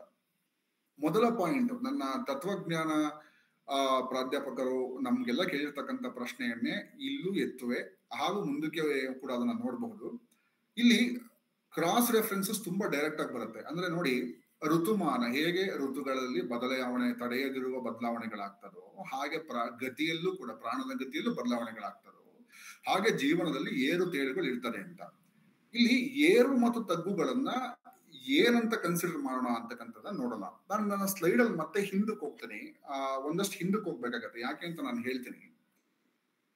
ನೋಡಿ, ನಾನು ಆಗ್ಲೇ ಹೇಳಿದೆ, ಚಿತ್ತಾಲರಂತ ಕವಿಯನ್ನ ನಾವು ಇವತ್ತು ಅವರ ಕವಿತೆಯ ಮೂಲಕ ಮರುಸೃಷ್ಟಿ ಮಾಡುತ್ತಿರಬೇಕಾದರೆ, ಸುಧೀರ ಎಂತಕ್ಕಂತ ತಮ್ಮ ಹತ್ತಿರ ಸಂಬಂಧಿ ತೀರಿಕೊಂಡಾಗ ಅಂದ್ರೆ ಎಲಿಜಿ ಅಥವಾ ತೀರಿಕೊಂಡಾಗ ಬರೆಯುವ ನೆನಪಿಸುವ ನೆನಪೋಲೆ ಅಂತಿರುವ ಕವನವನ್ನ ಅವರು ಬರಿತಾ ಇರ್ಬೇಕಾದ್ರೆ ಋತುಗಳ ಬದಲಾವಣೆ ಏನಿದೆಯಲ್ಲ, ಅಂದ್ರೆ ಹುಟ್ಟು ಹರ್ಷ ಸಾವು ದುಃಖ ಅಂತ ಅನ್ಕೊಂಡ್ರೆ ಅದು ಕವಿಗೆ ನೆನಪು ಬರೋದಿಲ್ಲ. ಯಾಕಂದ್ರೆ ದುಃಖ ಜಾಸ್ತಿ ಆಗಿರ್ತಾರೆ, ದುಃಖ ಆಗ ಜಾಸ್ತಿ ಇರ್ತಾರೆ. ಹಾಗೇನೆ ಅಣ್ಣನನ್ನ ನೆನಪಿಸಬೇಕಾದರೂ ಕೂಡ ಜೀವನ ಬಾಣದಂತೆ ಏರಿದೆ ಇಳಿದಿದೆ ಎಂಬ ಸಮಾಧಾನದ ಮಾತುಗಳು ಕವಿಗೆ ವೈಯಕ್ತಿಕವಾಗಿ ನೆನಪಾಗೋದು ಸ್ವಲ್ಪ ಕಷ್ಟ ಆಗ್ತದೆ. ಹಾಗೆಯೇ ಇತರ ಸಂದರ್ಭಗಳಲ್ಲಿ ಅಂತಂದ್ರೆ ತೃಷ್ಣೆಯನ್ನು ತೀರಿಸಿಕೊಳ್ಳಬೇಕಾದ್ರೆ ಕಾಮಸೂತ್ರದಲ್ಲಿ, ಅಂದ್ರೆ ಕಾಮಸೂತ್ರ ಕವನದಲ್ಲಿ ತೃಷ್ಣೆಯನ್ನು ತೀರಿಸಿಕೊಳ್ಬೇಕಾದ್ರೂ ಕೂಡ ಅದು ಒಂದು ಸ್ಪಿರಿಚುವಲ್ ಪ್ರಾಸೆಸ್ ಆಗ್ತದೆ ಹೊರತು ಏಳು ಬೀಳಿನ ಗತಿಗಳು ಅಲ್ಲಿ ಬರೋದಿಲ್ಲ. ಸೊ ನಮ್ಮ ಒಂದು ಅಬ್ಸರ್ವೇಷನ್ ಅಲ್ಲಿ ಏನಾಗ್ಬೋದು, ಯಾವ ತರ ಆಗ್ಬೋದು ಅಂತಂದ್ರೆ, ಈ ಏಳು ಬೀಳಿನ ಗತಿಯನ್ನ ನಾವು ಜನರಿಕ್ ಆಗಿ ಅಥವಾ ಜನರಲ್ ಆಗಿ ಜೀವನಕ್ಕೆ ಅನ್ವಯಿಸಿಕೊಳ್ಳುತ್ತೇವೆ. ಆದರೆ ಈ ಅನ್ವಯದ ಅವಶ್ಯಕತೆ ಇದೆ. ಅಂದ್ರೆ ಏಳು ಅಂದ್ರೆ ಏನು, ನಾನು ಖುಷಿಯಾಗಿರೋದು ಏಳು ಅಂತ ಅನ್ಕೊಳ್ತೀವ, ಅಥವಾ ನಾನು ದುಃಖದಲ್ಲಿ ಇರೋದನ್ನ ಬೀಳು ಅಂತ ಅನ್ಕೊಳ್ತೀವ? ಈ ಹೈಸ್ ಅಂಡ್ ಲೋಸ್ ಯಾವುದು ಅಂತ ನಾವು ಕೇಳಿದ್ರೆ ಜನರಲ್ ನಾನು ನಿನ್ನೆ ತುಂಬಾ ಖುಷಿ ಇದ್ದೆ, ಇವತ್ತು ತುಂಬಾ ದುಃಖದಲ್ಲಿದ್ದೀನಿ, ಅದನ್ನ ಲೋ ಅಂತ ನಾವು ಅನ್ಕೊಳ್ತೀವಿ. ಬಟ್ ನೀವು ಸರಿಯಾದ ಪ್ರಶ್ನೆಯನ್ನ ಮಾಡಿದ್ರೆ ಈ ಹೈ ಅಂಡ್ ಲೋ ಅಂತಿರೋದು ನಾವು ಪ್ರಾಕೃತಿಕವಾಗಿ ತೆಗೆದುಕೊಂಡು ಅದನ್ನ ನಾವು ಈಗ ಒಂದಿನ ವಸಂತ ಋತುವಿಗಿಂತ ಹಿಂದಿನ ಯಾವುದೋ ಒಂದು ಋತುವಲ್ಲಿ ಎಲೆಗಳು ಬೀಳುತ್ತೆ, ಋತುವಿನಲ್ಲಿ ಚಿಗುರುತ್ತೆ, ಸೊ ಬೀಳುವುದು ಎಲೆಗಳು ಬೀಳುವುದು ಎಲೆಗಳು ಚಿಗುರುವುದು ಏಳು ಅಂತಕ್ಕಂತ ಒಂದು ನೋಷನ್ ಇಂದ ಈ ಒಂದು ಸಾಲ್ ಬರ್ತಾರೆ. ಆದ್ರೆ ಇದೇ ನೋಷನ್ ನ ಕವಿಯ ಮನಸ್ಸು ಬೇರೆಯ ಇದೇ ಲೋಕದ ಹರಿವ ನೀರಿದು ಲೋಕದ ಸುಧೀರನ ಸಾವಿನಲ್ಲಿ, ತಾಯಿಯ ಇರುವಿಕೆಯಲ್ಲಿ, ತನಗೆ ಗರ್ಭದಂತೆ ಹತ್ತಿರವನ್ನು ಮಾಡಿಕೊಳ್ಳುವ ನ್ಯೂಯಾರ್ಕ್ ಪ್ರದೇಶವನ್ನ ಹತ್ತಿರವನ್ನ ಮಾಡಿಕೊಳ್ಬೇಕಾದ್ರೆ ಏಳು ಬೀಳುಗಳ ಆಯ್ಕೆ ಇದೆಯಲ್ಲ, ಸಮಾನಾಂತರ ರೇಖೆಯಲ್ಲಿ ಮೂವ್ ಆಗ್ತದೆ ಕವಿಗೆ ಮನಸ್ಸಿನಲ್ಲಿ. ಸೊ ಇದರ ಅರ್ಥ ಏನಾಗ್ತದೆ ಅಂದ್ರೆ, ಈ ಏಳು ಬೀಳುಗಳು ನಮ್ಮ ಮಾನಸಿಕ ಕ್ಲೇಶಗಳನ್ನ ಗೊಳಿಸುವ ಬೈನರಿಗಳಾಗತ್ತೆ ಹೊರತು, ಹಾಗೂ ನೇಚರ್ ಇಂದ ಪಡ್ಕೊಂಡು ಕಂಪೇರ್ ಮಾಡ್ಕೊಂಡಾಗ ಅನ್ಸುತ್ತೆ ಹೊರತು ಇದು ಈ ಏಳು ಬೀಳುಗಳಲ್ಲ, ಸಮಾನಾಂತರ ಘಟನೆಗಳು ಅಥವಾ ರೇಖೆಗಳು ಅಂತಾನೆ ಕೂಡ ನಾವು ಕರೆಯಬಹುದೇನೋ ಅಂತ ನಮ್ಗೆ ಅನ್ಸುತ್ತೆ. ನೋಡಿ, ಅದನ್ನೇ ಇವ್ರಲ್ಲಿ ಮಾಡಿದ್ದಾರೆ ಮುಂದಿನ ಇದರಲ್ಲಿ. ಎಣಿಸಿದ ದಿನದ ಮೂಡು ಮುಳಗು, ನೋಡಿ ಮೂಡು ಮುಳಗು, ಉಗಮ ಮತ್ತು ಅಸ್ತಮ ಎರಡನ್ನೂ ಅವರಲ್ಲಿ ಹೇಳಿದ್ದಾರೆ. ಅಂದ್ರೆ ಏಳು ಬೀಳುಗಳಾಗ್ತದೆ ಅಂತ. ಮೊದಲು ಏರ್ವ ಹಿಗ್ಗು, ಕೊನೆಗೆ ಕಳಿಸಿ ತಲೆಯ ಕೆಳಗು, ಅಂದ್ರೆ ಒಂದು ಬಾಣ ಮೇಲೋಗುತ್ತೆ ಮತ್ತೆ ತಲೆ ಕೆಲ್ಸಿ ಬೀಳುತ್ತೆ ಅಂತ. ಬೀಳುವಿಕೆ ಅಂದ್ರೆ ಏನು, ಯಾವ ತರ, ಅದು ಮುಂದೆ ಬರುತ್ತೆ, ಕವಿಯ ಮನಸ್ಸಿನ ಪ್ರಕಾರ ಮುಂದೆ ಬರುತ್ತೆ. ಆದ್ರೆ ಈಗಿನ ಸಂದರ್ಭದಲ್ಲಿ ಓದುಗನಾದ ನಾನು ಮತ್ತೆ ಮುಂದೆ ಓದುವ ಇದನ್ನ ಅಥವಾ ಇನ್ಯಾವುದನ್ನು ಓದ್ತಾ ಇರ್ಬೇಕಾದ್ರೆ ನೀವು ಒಂದು ಪ್ರಶ್ನೆಯನ್ನ ಮಾಡ್ಕೊಳ್ಬೇಕಂದ್ರೆ, ಏಳು ಬೀಳುವಿಕೆ ಸಮಾನಾಂತರವಾಗಿ ಯಾಕಿರೋದು ಸಾಧ್ಯವಿಲ್ಲ, ಇದನ್ನ ನಾವು ಯಾಕೆ ಬೇರೆ ತರ ನೋಡ್ಬೇಕಾಗತ್ತೆ ಅಂತ ಒಂದು ಪ್ರಶ್ನೆಯನ್ನ ಹಾಕೊಳ್ಬೋದೇನೋ ಅಂತ. ನೋಡಿ, ಇವೆಲ್ಲ ಆದ್ಮೇಲೆ ಜೀವದೊಡಲಲ್ಲೇ ನಿರ್ಜೀವಗೊಳಿಸುವ ಬಿರುಕು, ಸೋರುವುದು ನೆರೆಗಂಪು ಬಿಳಿಚೆಗಲ್ಲ, ಕೊನೆಗೊಳಿಯುವುದೊಂದೇ ಬೆಕ್ಕಸಗೊಂಡ ತಲೆಬುರುಡೆ, ಎದೆ ಜಲ್ಲೆನ್ನುವಂತೆ ಕಿರಿದ ಅಲ್ಲ. ಅಂದ್ರೆ ಏನು ಒಂದು ನಮ್ಮ ಸಾವಿನ ನಂತರ ನಮ್ಮ ಪಳೆಯುಳಿಕೆಗಳು ಸಿಗುತ್ತೆ, ಆ ರೀತಿಯಾದ ಜೀವನವು ಒಂದು ಬೀಳು ಅನ್ನೋ ಅರ್ಥದಲ್ಲಿದೆ. ಒಂದನ್ನ ಗಮನಿಸಬಹುದು, ಹುಟ್ಟುವ ಮತ್ತು ನಮ್ಮ ಅಡಲಸೆನ್ಸ್ ಏಜ್ ನಲ್ಲಿ, ಯೌವನದಲ್ಲಿ ಮಾಡುವ ಪ್ರಕ್ರಿಯೆಗಳಿರುವ ಹರ್ಷ ಅಥವಾ ಖುಷಿ ಈ ಸಾಲಿನಲ್ಲಿ ಬರೋದಿಲ್ಲ. ಈ ಸಾಲಿನಲ್ಲಿ ಎಚ್ಚರಿಕೆಯ ಧ್ವನಿಗಳು ಬರ್ತಕ್ಕಂಥ ನಮ್ಗೆ ಕಾಣ್ತಾರೆ. ಸೊ ಒಂದು ಬಾಣದ ಗತಿಯಿಂದ ಜೀವನದಲ್ಲಿ ಆಗ್ತದೆ ಅಂತ. ಆದ್ರೆ ಇದು ಯಾಕೆ ಆಗ್ತದೆ ಅಂತ ನಾವು ಅನ್ಕೊಳ್ತೀವಿ ಅಂತಂದ್ರೆ, ನಾವು ಪ್ರಕೃತಿಯ ಒಂದು ಕಾಲದಲ್ಲಿ ಕಂಗೊಳಿಸುವ, ಇನ್ನೊಂದು ಕಾಲದಲ್ಲಿ ಸೋ ಕಾಲ್ಡ್ ಮಂಕಾಗಿರುವ ಪರಿಸ್ಥಿತಿಯನ್ನ ನೋಡೋದ್ರಿಂದ ಕವಿಯ ಮನಸ್ಸಿಗೆ ಬರುತ್ತೆ. ಇದೇ ಮನಸ್ಸಿನ ಕವಿಗೆ ಬೇರೆಯ ಅಣ್ಣನ ಸಂದರ್ಭದಲ್ಲಿ, ತಾಯಿಯ ಸಂದರ್ಭದಲ್ಲಿ, ಸುಧೀರ ಎಂಬ ನೆಂಟಿನ ಸಂದರ್ಭದಲ್ಲಿ ಇವುಗಳು ನೆನಪಿಗೆ ಬಾರೋದಿಲ್ಲ. ಬೇರೆ ರೀತಿಯಾದ ಒಂದು ಪ್ರಕ್ರಿಯೆ ಅವ್ರಿಗೆ ಬರ್ತದೆ ಅಂತಕ್ಕಂಥದ್ದನ್ನ ನಾವು ನೋಡ್ಬೋದು. ಸೊ ನಮ್ಮ ಜೀವನವೇ ಈ ತರ ಆಗಿರ್ಬೇಕಾದ್ರೆ ಅಥವಾ ಹೀಗಿರ್ಬೇಕಾದ್ರೆ, ನೋಡಿ ಹೀಗಿರ್ಬೇಕಾದ್ರೆ ಮುಂದೆ ನಾವು ಏನ್ ಮಾಡ್ತಾ ಇದೀವಿ ಈ ಎರಡರ ಮಧ್ಯದಲ್ಲಿ, ಅಂದ್ರೆ ಬುರುಡೆ ಆಗುವ ಅಥವಾ ಈಗ ಹೇಳಬಹುದ ನೋಡಿ, ಇದನ್ನ ಎರಡನ್ನು ಸಾಲುಗಳು ತಗೊಳ್ಳೋದಾದ್ರೆ, ಅದೇ ತಾನೇ ಹುಟ್ಟಿ ಹೆದಳುವ ಅಸುಳೆಗೆ ಹೊತ್ತಿನ ಚಿಂತೆ ಬಾಯಿ ತುಂಬ ಮೂಲೆಯಾಗಿ ಜಗ ಉಣಿಸುತ್ತಿರುವಾಗ ಇಲ್ಲಿ ಶುರುವಾಗಿ ನಮ್ಮ ಜೀವನ ಕೊನೆಗುಳಿಯುವುದೊಂದೇ ಬೆಕ್ಕಸಗೊಂಡ ತಲೆ ಬುರುಡೆ ಎದೆಯು ಜಲ್ಲೆನ್ನುವಂತೆ ಕಿರಿದು ಹಲ್ಲ. ಈ ಬುರುಡೆಯಾಗಿ ಅಂದ್ರೆ ನಾವು ಅಸುಳೆಯಿಂದ ಬುರುಡೆಯಾಗುವವರೆಗೆ, ಅಂದ್ರೆ ಕೊನೆಯೇರಿ ಮಾಗುವ ಮಧ್ಯದಲ್ಲಿ ನಾವ್ ಏನ್ ಮಾಡ್ತೀವಿ ಅನ್ನೋದನ್ನ ಮುಂದಿನ ಭಾಗದಲ್ಲಿ ಕವಿ ನಮಗೆ ವಿವರಿಸ್ತಾರೆ. ಯಾವ ತರ ವಿವರಿಸ್ತಾರೆ? ಹಿಡಿಯಲಾರದುದ ಹಿಡಿದಿಡುವ ಹಂಬಲವೇಕೆ. ನಾನು ಆಗ್ಲೇ ನಿಮ್ಗೆ ಬಳಸ್ತೇನೆ, ತುಂಬಾ ಅಬ್ಸ್ಟ್ರಾಕ್ಟ್ ಆಗಿರ್ತಕ್ಕಂತಹ ಗ್ರಾಮ್ಯಾಟಿಕಲ್ ಫಂಕ್ಷನ್ಗಳಲ್ಲಿ ಬಳಸ್ತಾರೆ. ಆದ್ರೆ ಅದನ್ನ ಬೇಕಂತಾನೆ ಅವರು ಪದಗಳ ಮೂಲಕ ಕಾಂಕ್ರೀಟ್ ಮಾಡಲ್ಲ ಅನ್ಕೊಂಡ್ರೆ ಅವರ ಶೈಲಿಯ ಆತರ ಇರಬಹುದು. ಬೇರೆ ಪದಗಳಲ್ಲೂ ಇದು ತುಂಬಾ ಇದೆ, ಆತರ ಇದೆ. ತುಂಬಲಾರವೇ ಅದನು ನೋಡಿ, ಅದು ಇದು ಅಲ್ಲಿ ಬರುತ್ತೆ, ಆ ಅದನು ಇಲ್ಲಿ ಕೂಡ ಯೂಸ್ ಮಾಡಿ. ತುಂಬಲಾರದೆ ಅದನು. ಈ ಅದನು ಏನು? ಈ ಅದನು ಏನು ಎಂದು ನಿಜ ಹೇಳ್ಬೇಕಂದ್ರೆ, ಓದುಗನಾದ ನನಗೆ ಅಥವಾ ಮುಂದಿನ ಓದುಗನಾದ ನಿಮಗೆ ನಿಮ್ಮ ಅನುಭವದಲ್ಲಿ ಬರುವ ರೂಪಕಗಳೇ ಅದನು. ಕವಿಯ ಮನಸ್ಸಿನಲ್ಲಿ ಏನು ಈ ಅದನು ಇದೆ, ಆ ಕವಿಯ ಮನಸ್ಸಿನ ಅದನು ನಮ್ಮಲ್ಲೂ ಬಂದಿರ್ಬೋದು, ನಿಮ್ಮಲ್ಲೂ ಬಂದಿರ್ಬೋದು. ಆದ್ರೆ ಇದು ಒಂದು ಇಂಡಿಸೈಸಿವ್ ಆಗಿರ್ತಕ್ಕಂತಹ, ಯಾವುದೇ ಡೆಫಿನೇಷನ್ಗೆ ಒಳಗಾಗದೇ ಇರತಕ್ಕಂತಹ ಒಂದು ಅಬ್ಸ್ಟ್ರಾಕ್ಟ್ ಇದೇನು ಅವರು ಒಂದು ಇದಾಗಿ ಬಳಸಿದ್ದಾರೆ, ಅದು ನಮ್ಗೆ ಇಲ್ಲಿ ಕಂಡು ಬರುತ್ತೆ. ತುಂಬು ಜೀವಂತವಿರುವ ತನಕ ಜೀವನದೊಂದೇ ಗತಿ, ಕೊನೆಯೇನು ತೊನೆದಾಡು ಮಾಗು ರಸದುಂಬು. ಅಂದ್ರೆ ನಮ್ಮ ಜೀವನದಲ್ಲಿ ಎರಡರ ಮಧ್ಯೆ, ಹಸುಳೆಯಿಂದ ಬುರುಡೆಯ ಮಧ್ಯ ಕೊನೆಯೇರ್ತೀವಿ, ಮಾಗ್ತೀವಿ, ಇದ್ರ ಮಧ್ಯೆ ನಾವು ತುಂಬುತ್ತೀವಿ, ಜೀವನವನ್ನ ತುಂಬುತ್ತೀವಿ ಅಂತಕ್ಕಂಥ ಮಾತುಗಳಲ್ಲಿ ಬರ್ತಾರೆ. ಮುಂದಿನ ಪದವನ್ನ ನಾನು ಗಮನಿಸಕ್ಕೆ ಇಷ್ಟಪಡ್ತೀನಿ. ಕಾಲವರ್ತನದಲ್ಲಿ ಲೋಲವಾಗಿ ಸೃಷ್ಟಿ. ನೋಡಿ, ವರ್ತುಲ ಹರಿಯುವ ನೀರಿದು ಏಕಮುಖಗಾಮಿಯಾಗಿ. ನೀರು ಅವರು ಫಸ್ಟ್ ಜೀವನದ ಕಂಪ್ಯಾರಿಸನ್ಗೆ ನೀರು ಬರ್ತಾರೆ, ಅದು ಏಕಮುಖಗಾಮಿ ಆಗ್ತದೆ. ಆದ್ರೆ ಕಾಲದ ವರ್ತುಲತೆ ಅಂದ್ರೆ ಮನುಷ್ಯನ ಜೀವನವನ್ನ ಮಾಡ್ಬೇಕಾದ್ರೆ ಅವರು ಒಂದು ವಿಷವರ್ತುಲವನ್ನ ಅಥವಾ ವರ್ತುಲವನ್ನ ಕ್ರಿಯೇಟ್ ಮಾಡ್ತಕ್ಕಂಥ ಒಂದು ಕೆಲಸವನ್ನ ಮಾಡ್ತಾರೆ. ಅದರಲ್ಲಿ ಲೋಲತೆಯಲ್ಲಿ ಅಥವಾ ಅಸಂಗತವಾದ ಸುಖದಲ್ಲಿ ಮುಳುಗಿರ್ತಕ್ಕಂಥ ಒಂದು ಕೆಲಸವನ್ನ ನಾವು ಮಾಡಿದೀವಿ ಅಂತಕ್ಕಂಥದ್ದನ್ನ ನೋಡ್ತಾರೆ. ಜೀವಕ್ಕೆ ನಿರಂತರದ ಗಮನ ನೀಡಿ ವಲ್ಲನೆಂದರು ಬಿಡದ ಭುಲ್ಲವಸವಿ ಬಂದ ದಿನರಾತ್ರಿ ದುಡಿಯುತ್ತಿವೆ ಜೀವನ. ಈ ಎಚ್ಚರವೇ ಒಂದು ಗೂಢ ವಿಧಿ. ಅಂದ್ರೆ ಮಾನವ ಜೀವನದ ಈ ಎರಡರ ಮಧ್ಯೆಯಿನ ಈ ಏನು ಜಂಜಾಟವಿದೆ, ಇದರ ಎಚ್ಚರವಿದ್ದರೆ ಇದೇ ಒಂದು ನಮಗೆ ಜೀವನದ ಸತ್ಯವೇ ಅಂತಕ್ಕಂಥ ಒಂದು ಮಾತುಗಳನ್ನ ನಾವು ನೋಡ್ಕೊಳ್ಬಹುದು.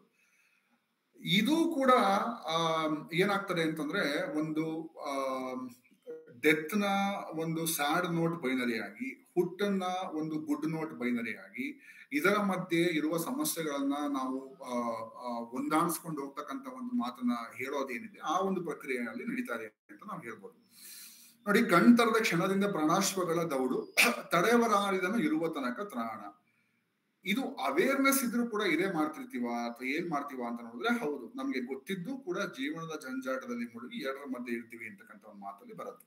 ಅನನ್ಯವೀ ಪಯಣ. ಆದ್ರೂ ಈ ಪ್ರಯಾಣ ಅಥವಾ ಈ ಎರಡರ ಮಧ್ಯ, ಕೊನೆಯೇರಿ ಮಾಗುವ ಮಧ್ಯ ಅಥವಾ ಬುರುಡೆಯಿಂದ ಹಿಂದಕ್ಕೆ ಬಂದಾಗ ಏನು ಹಸುಳೆ ಆಗಿರ್ತೀವಿ, ಅವೆರಡರ ಮಧ್ಯಗಿನ ಪ್ರಯಾಣ ಅನನ್ಯವಾಗಿ, ಅಂದ್ರೆ ಒಬ್ಬೊಬ್ಬರಿಗೂ ಕೂಡ ಇಂಡಿವಿಜುವಲಿಸ್ಟಿಕ್ ಆಗಿ. ಅನನ್ಯ ಅಂದ್ರೆ ನಾವು ಇದನ್ನ ಇಲ್ಲಿ ಪಾಸಿಟಿವ್ ಆಗಿ ನೋಡೋ ಅವಶ್ಯಕತೆ ಇಲ್ವೇನೋ, ಇಂಡಿವಿಜುವಲಿಸ್ಟಿಕ್ ಆಗಿ ಅಥವಾ ಯೂನಿಕ್ ಅಂದ್ರೆ ಒಬ್ಬೊಬ್ಬರಿಗೂ ಒಂದೊಂದು ರೀತಿಲಿ ಇರುತ್ತೆ ಅಂತ ನೋಡ್ಬೋದು ಅಂತ ಅನ್ಸುತ್ತೆ. ಸುತ್ತ ಸಂಗೋಪಿಸುವ ರೂಪಿಸುವ ನೆಲಬಾಲಿನ ಆಹ್ವಾನ ಸೆಳೆತ ಸೇಗು ಕರ್ತವ್ಯವಾಗಿ ಸಂಧಿಸುವುದೊಂದೊಂದು ಕ್ಷಣ ಕರ್ಮಧಾರೆಯ ಹರಿತ ಕೊನೆಯವರೆಗೂ. ಈ ಪದಗುಚ್ಛಗಳ ಒಂದು ಮಾರ್ಗ ಏನಿದೆ ನಮ್ಗೆಲ್ಲಿ ಕರ್ಕೊಂಡು ಹೋಗುತ್ತೆ ಅಂದ್ರೆ, ಜೀವನದ ದಾರಿಯಲ್ಲಿ ಆಗುವ ಪಯಣವನ್ನ ಅಥವಾ ಜೀವನದ ದಾರಿಯಲ್ಲಿ ನಾವು ನಡೆಯುವ ರೀತಿಯನ್ನು ಹೇಳ್ತಕ್ಕಂಥ ಒಂದು ಕೆಲಸವನ್ನ ನಮ್ಮಲ್ಲಿ ಮಾಡ್ತಾರೆ. ಅದೇ ಯಾವ ರೀತಿ ಮುಂದಿನ ಸಂದರ್ಭದಲ್ಲಿ ನಮ್ಗೆ ಕಾಣುತ್ತೆ. ನೋವು ನಲಿವುಗಳ ಸಂಭ್ರಮ ದಾರಿಯ ತುಂಬ ಎಲ್ಲಿಗೇತಕೆ ಎಂಬ ಬನ್ನ ಬೇರೆ, ಕಣ್ಣ ಗುಡ್ಡಿ ಆಚೆ ಹೂತಿರೋ ತುದಿ ಮೊದಲು ಗುರಿ ಮೂಡಿಸುತ್ತ ನೆಡುವುದೊಂದೇ ಹೋರೆಗೈ ಹಾಗೂ ಆಕಾರ ತಾಳು ಹದವೆಡೆದು ಬಾ ಹರ್ನಿಶಿ ಜೀವ ಬಂದರೆ ಸರ್ವಾಂಗದಲ್ಲಿ ಸಂಗಮಿಸುವುದೇ ಬಂತು ನಾಲ್ವರ ನೆಲಸದ ಸಂಬಂಧದಲ್ಲಿ. ಬಟ್ ಇವರು ನಾವು ಯೂಶಲ್ ಆಗಿ ಏನು ಎಮೋಷನಲ್ ಆಗಿ ಮಾಡ್ತಾ ಇರ್ತೀವಿ, ಆ ಎಮೋಷನಲ್ ನ ಹಿಡಿದಿಡುವ ಒಂದು ಕೆಲಸವನ್ನ ಅವರಲ್ಲಿ ಮಾಡಿದ್ದಾರೆ.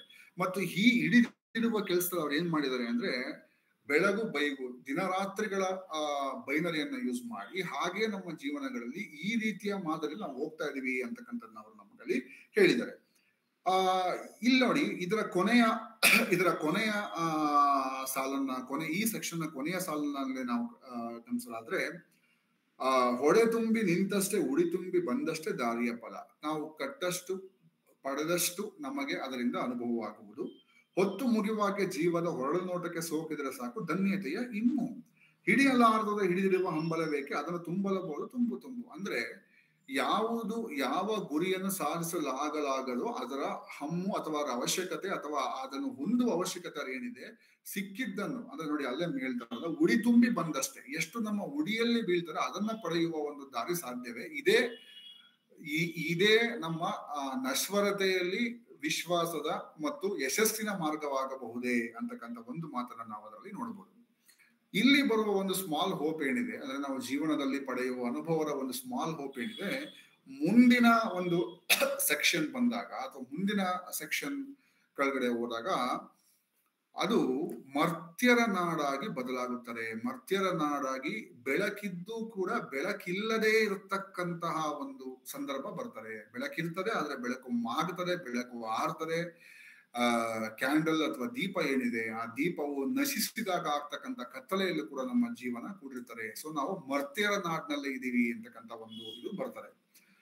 ಇಲ್ಲಿ ತುಂಬಾ ಮುಖ್ಯವಾಗಿ ಅವರ ಒಂದು ಥಾಟ್ ಪ್ರಾಸೆಸ್ ನ ಗಮನಿಸಿದ್ರೆ ಅದು it starts with a very intact, decisive scientific temperament, but in between it withers away, and as a river or as any river for that matter, it meanders into a kind of labyrinth where all of us are in. ಅಂದ್ರೆ ಈ ಒಂದು ಪದ್ಯದ ಆರಂಭದಲ್ಲಿ ಅದು linear ಆಗಿ ಏಕಮುಖಗಾಮಿಯಾಗಿ start ಆದ್ರೆ ಮನುಷ್ಯನ ಜೀವನದ ವರ್ತುಲದಲ್ಲಿ ಸಿಲುಕಿ ಒಂದು ಲೆಬರಿಂತ್ ಅಲ್ಲಿ ಒಂದು ಪಾತಾಳದಲ್ಲಿ ಆಳದಲ್ಲಿ ಸಿಲುಕಿರುವ, ಚಿಂತನೆಯ ಆಳದಲ್ಲಿ ಸಿಲುಕಿರುವ ರೀತಿಯಲ್ಲಿ ನಮ್ಗೆ ಬರ್ತಾರೆ. ಯಾಕಂದ್ರೆ ಒಂದಷ್ಟು ಸಣ್ಣ ಮಟ್ಟದ ವಿಶ್ವಾಸಗಳನ್ನ ಜೀವನದಲ್ಲಿ ಇಟ್ಕೊಂಡು ಗುರಿಯ ಸಾಧಿಸಕ್ಕೆ ಇಲ್ಲದೆ ಇದ್ದರೂ ಕೂಡ ಬಂದಷ್ಟನ್ನ ಉಡಿ ತುಂಬಿಕೊಂಡು ಮುಂದೆ ಇರಬಹುದು ಅಂತ ಅನ್ಕೊಂಡ್ರು ಕೂಡ ನಮ್ಮದು ಕೊಟ್ಟ ಕಡೆಗಾಗುವುದು ಮರ್ತ್ಯರ ನಾಡು ಮಾತ್ರ. ಮರ್ತ್ಯರ ಏನೂ ಪ್ರಯೋಜನವಿಲ್ಲದ ಬೆಳಕು ಉರಿದು ನಶಿಸಿದ ನಂತರ ಇರುವ ಒಂದು ಪ್ರಪಂಚವೇ ಅಂತಕ್ಕಂಥ ಒಂದು ಅನುಮಾನವನ್ನ ವ್ಯಕ್ತವನ್ನ ಪಡಿಸ್ತಾರೆ. ಇದು ಅನೇಕ ಕವಿ ಮನಸ್ಸುಗಳ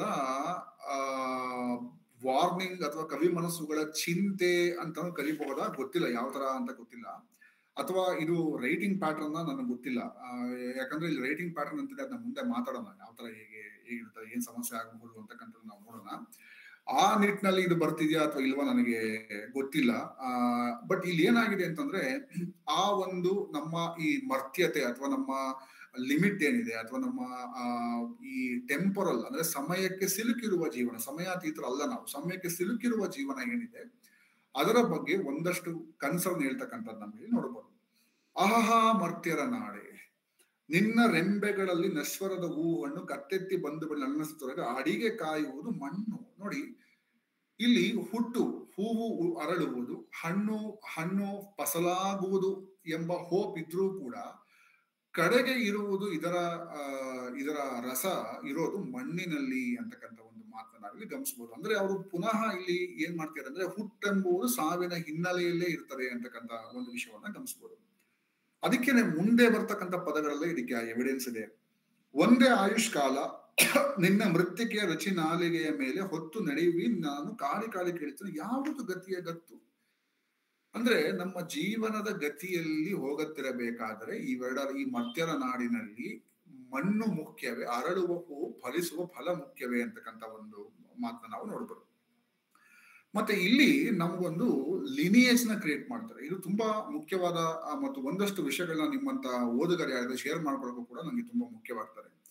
ಎಲ್ಲಿ ನಿನ್ನನ್ನು ಅವಿಶ್ರಾಂತ ತಿರುಗಿಸುವ ಕೈ ಎತ್ತಿ ಹಿಡಿದಿರುವ ಬಾಹು, ಉದರದಲ್ಲಾವುದೇ ಜಗತಿ ಪ್ರಸವ ಬೀಜ, ಯಾರ ಅರ್ಭಕರು ನಾವು ಯಾರ ಸಂತತಿ, ಯಾರ ಮಕ್ಕಳು ನಾವು, ನಮ್ಮ ಹಿನ್ನೆಲೆ ಏನಂದ್ರೆ ನಮ್ಮ ಇಲ್ಲಿ ಪೂರ್ವಜ ಅಂತಕ್ಕಂಥದ್ದು ನಾವು ಪೂರ್ವಜ ಅಂತಂದ್ರೆ ನಮ್ಮ ಹಿನ್ನೆಲೆ ಅಥವಾ ನಾವು ಹೇಗೆ ನಮ್ಮ ಅಂದ್ರೆ ನನ್ನ ಮತ್ತು ನಿಮ್ಮಲ್ಲ, ನಮ್ಮೆಲ್ಲರ ಮಾನವ ಕುಲದ ಸಂತತಿಯ ಹಿನ್ನೆಲೆ ಏನಿದೆ ಅದು ಯಾವ ತರ ಇದೆ, ಹೇಗಿದೆ ಅಂತಕ್ಕಂಥದ್ದು ನಾವು ಒಂದು ಪ್ರಶ್ನೆ.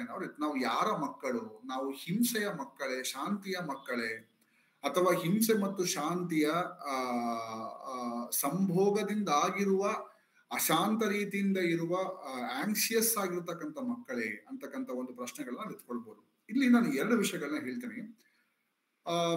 ಇವರ ಸಹೋದರರ ಕೆಲವು ಪುಸ್ತಕಗಳಲ್ಲಿ ಮತ್ತು ಇವರ ಸಹೋದರರ ಒಂದು ಮುಖ್ಯವಾದ ಕಾದಂಬರಿಯಲ್ಲಿ ನಾನು ಬೇಕಂತಾನೆ ಆ ಕಾದಂಬರಿ ಹೆಸರು ಹೇಳಲ್ಲ, ಯಾಕಂದ್ರೆ ನಿಮ್ಗೆಲ್ಲ ಗೊತ್ತಿರುತ್ತೆ, ಹೇಳ್ದಿರಕ್ಕೂ ಒಂದು ಕಾರಣ ಇದೆ.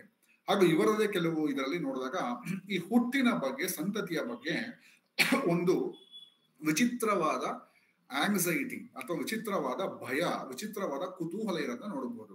ಇವರ ಸಹೋದರರ ಮುಂಬೈ ಜಗತ್ತನ್ನ ಹೇಳುವ ಕಾದಂಬರಿಯಲ್ಲಿ ಬರ್ತಕ್ಕಂತಹ ಕೇಂದ್ರ ಪಾತ್ರ ತನ್ನ ಲಿನಿಯೇಜ್ನ, ತನ್ನ ತಂದೆಯ ಮೂಲವನ್ನ ಅಥವಾ ತನ್ನ ಹುಟ್ಟಿನ ಮೂಲವನ್ನ, ತನ್ನ ಸಹೋದರಿಯ ಮೂಲವನ್ನ ಭ್ರಮಿಸುವ, ಹುಡುಕುವ ಒಂದು ಸಂದರ್ಭ ಬರುತ್ತೆ.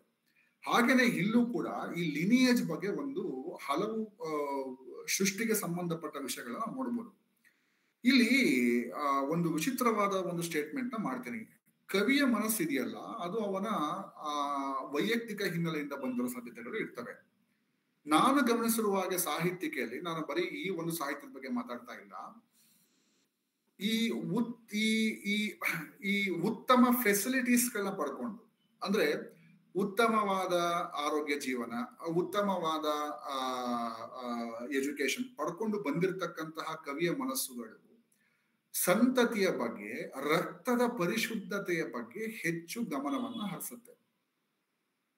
ತನ್ನ ಹಸುಳೆಯಿಂದ ತಲೆಬುಡೆ ಆಗುವವರೆಗೂ ಕಷ್ಟಗಳನ್ನೇ ಹೊತ್ತುಕೊಂಡು, ಸುಖವನ್ನು ಪಡ್ಕೊಂಡ್ರು ಕೂಡ ಕಷ್ಟಗಳ ಬ್ಯಾಗೇಜ್ನೇ ಹೊತ್ಕೊಂಡು ಬಂದಿರತಕ್ಕಂಥ ಕೆಲವು ಕವಿಯ ಮನಸ್ಸುಗಳಿಗೆ ಸಂಬಂಧವು ಮುಖ್ಯವಾಗುತ್ತದೆ ಹೊರತು ರಕ್ತದ ಮೂಲ ಮುಖ್ಯ ಆಗಲ್ಲ, ಅಥವಾ ಸಂತತಿ ಮುಖ್ಯ ಆಗಲ್ಲ, ಅಥವಾ ಯಾರು ತಮಗೆ ಪ್ರೀತಿ ತೋರಿಸುವ ಅವರು ಸಂತತಿ ಆಗ್ತಾರೆ ಅಂತಕ್ಕಂಥ ಒಂದು ವಿಷಯವು ನನಗೆ ನನ್ನ ಸೀಮಿತ ಓದಿನ ಹಿನ್ನೆಲೆಯಲ್ಲಿ ಬಂದಿದೆ. ಅಂದ್ರೆ ಉತ್ತಮ ಫೆಸಿಲಿಟೀಸ್ಗಳನ್ನ, ಉತ್ತಮ ಸೌಲಭ್ಯಗಳನ್ನ ಪಡೆದುಕೊಂಡು ಬಂದವರ ಸಂತತಿಯ ಜ್ಞಾನ, ಹಸುಳೆಯಿಂದ ಬುರುಡೆಯಾಗುವವರೆಗೂ ಕಷ್ಟಗಳ ಮೂಟೆನೇ ಹೊತ್ತುಕೊಂಡು, ಸುಖ ಸಿಕ್ಕರು, ದುಡ್ಡು ಸಿಕ್ಕರು, ಏನೇ ಮಾಡಿದರು, ಏನೇ ಆದರೂ, ಪವರ್ ಪಡ್ಕೊಂಡ್ರು ಕೂಡ ಕಷ್ಟಗಳ ಮೂಟೆಯನ್ನು ಹೊತ್ತುಕೊಂಡು ಹೋಗುವ ಕವಿಯ ಮನಸ್ಸು ಏನಿದೆ, ಅದು ಸಂತತಿಗಿಂತ ಸಂಬಂಧವನ್ನ ನೋಡುತ್ತಾರೆ. ಸಂತತಿಯನ್ನ ನೋಡುವ ಪ್ರಕ್ರಿಯೆ ಕಡಿಮೆ ಆಗ್ತಾರೆ. ಸಂತತಿಯ ಬಗೆಗಿರ್ತಕ್ಕಂಥ ಭಯಗಳು, ಸಮಸ್ಯೆಗಳು, ಒಳ್ಳೆಯ ಸಂತತಿಯೇ ಅಥವಾ ಯಾವ ರಕ್ತ, ಎಲ್ಲಿಂದ ಬಂದಿರುವುದು, ಯಾರ ಸಂಬಂಧ ಅನ್ನ ನೋಡದೆ ಸಂಬಂಧದ ಕಡೆಗೆ ಹೋಗುವ ಒಂದು ಪ್ರಕ್ರಿಯೆನ ನೀವು ಕಷ್ಟಪಟ್ಟ ಕವಿಯ ಮನಸ್ಸುಗಳು, ಸೌಲಭ್ಯ ಪ್ರೇರಿತ ಕವಿಯ ಮನಸ್ಸುಗಳ ಮಧ್ಯೆ ನೀವು ನೋಡಬಹುದು. ಇವರದು ಸರಿ, ಅವರು ತಪ್ಪು ಅಂತಲ್ಲ.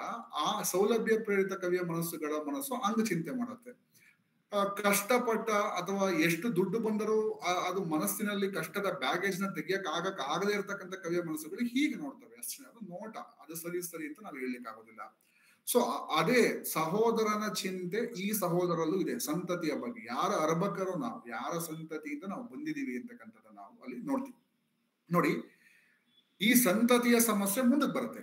ಏಕೆ ಈ ಬೆಳಕ ತೃಷೆ, ಕಳಕೆ ಕಲ್ಮಶದ ಕಷೆ, ಮುದಿಗೊಳುವ ಮೈಯ ನಂಟು, ಮನದ ಜಾಗಿನ ಮರೆಗೆ ಧುಮುಕವಾಡದ ಆಳ ಮೃತಿಯ ಧೃತಿಗಿಡಪ ಗಂಟು. ಮನಸ್ಸನ್ನ, ನೆನಪನ್ನ ಕಾಡುವ ಹಾಗೂ ಅದನ್ನ ಚಂಚಲಗೊಳಿಸುವ, ವ್ಯರ್ಥಗೊಳಿಸುವ ಈ ಮನಸ್ಸಿನ ಈ ಎಲ್ಲ ನೆನಪುಗಳಿಂದ ಶಿಕಾರಿಗೆ ಒಳಗಾಗುವ ಮನಸ್ಸುಗಳಂತೆ ನಾವೆಲ್ಲರೂ ಕೂಡ ಇರ್ತೀವಿ ಅಂತಕ್ಕಂಥ ಒಂದು ವಿಷಯವನ್ನ ಅವರು ಹೇಳಿದ್ದಾರೆ. ಈ ರೀತಿ ಹಿಂಸಾತ್ಮಕ ಅಥವಾ ಮರ್ತ್ಯರ ಸಂತತಿಯಿಂದ ಬಂದ ನಾವು ಕೊನೆಗೇನಾಗ್ತೀವಿ ಅಂದ್ರೆ ನೋಡಿ ಯಾವ ತರ ಇದೆ. ಬಂದೆವೆಲ್ಲಿಂದಲೋ ನಡೆವೆವೆಲ್ಲವೋ ಎಂಬ ನಶಿಸುವಿ ಒಡಲ ಬೆಂಕಿಯಲ್ಲಿ ಎಲ್ಲಿಂದ ಬಂದ್ವಿ, ಎಲ್ಲಿಂದ ಹೋದ್ವಿ ಅಂತ ನಾವು ಅನ್ಕೊಂಡ್ರು ಕೂಡ ಸೃಜನ ಸಂಹಾರಗಳ ಅಜಗರ್ಭವೇ ಸೆಳೆಯ ಬಂದಾಗ ಕೊನೆಯ ಬಿಕ್ಕು ತುಟಿಯ ಬೀತೋದ್ಗಾರ, ತುಟಿಯ ಮೇಲೆ ಉಳಿದು ತೆಳುವೆ ಮಡಿಲೊಕ್ಕು. ನೋಡಿ, ತುಟಿಯ ಬೀತೋದ್ಗಾರ, ನಮ್ಮ ಕೊನೆಯ ದಿನಗಳ ಉದ್ಗಾರವು ಒಂದು ವಿಂಪರ್ ಆಗಿರುತ್ತೆ. ಅಂದ್ರೆ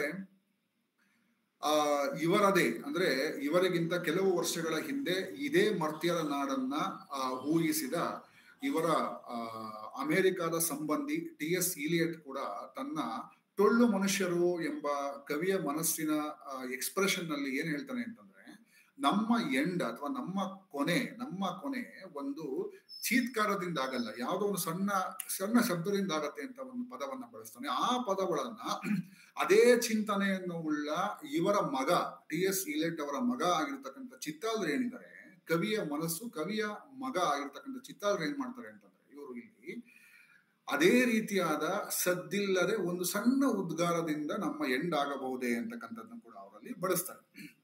ನೋಡಿ, ಇದೇ ಸಂತತಿಯನ್ನು ಅವ್ರು ಹುಡುಕ್ತಾ ಮುಂದಕ್ಕೆ ಹೋದ್ರೆ ಇಲ್ಲಿ ನಿಮ್ಗೆ ಗಮನಕ್ಕೆ ಬರುತ್ತೆ, ಮೈಯ ಹಿಂದೆ ಮನದ ಹಿಂದೆ ಅನಾಮಿಕರಾಗಿ ಅಡಗಿರು ಪಿತರರು ಪಿತಾಮಹರು ಜೀವರ ದೀವಟಿಗೆ ಕೈಯಿಂದ ಕೈಗೆ ಸಾಗಿಸಿ ಒತ್ತು ತಂದವರು. ನಮ್ಮ ಸಂತತಿಯಲ್ಲಿ ನಮ್ಮ ಜೀವನದ ಮಾದರಿಗಳನ್ನ ಬೆಳಕಿನಂತೆ ನುಡಿಗಳ ಮೂಲಕ ಉಲುಹಿನ ಮೂಲಕ ಸಾಗಿಸಿ ತಂದರು ಅಂತಕ್ಕಂಥದ್ದನ್ನು ನೋಡ್ಬೋದು. ಇಲ್ಲಿ ಸ್ವಲ್ಪ ಮುಂದಿನ ಇದಕ್ಕೆ ಮುಂದಿನ ಒಂದು ವಿಷಯಕ್ಕೆ ಇಲ್ಲಿ ಬಂದಾಗ ನೋಡಿ, ಅದನ್ನೇ ಅವರು ಹೇಳ್ತಾರೆ.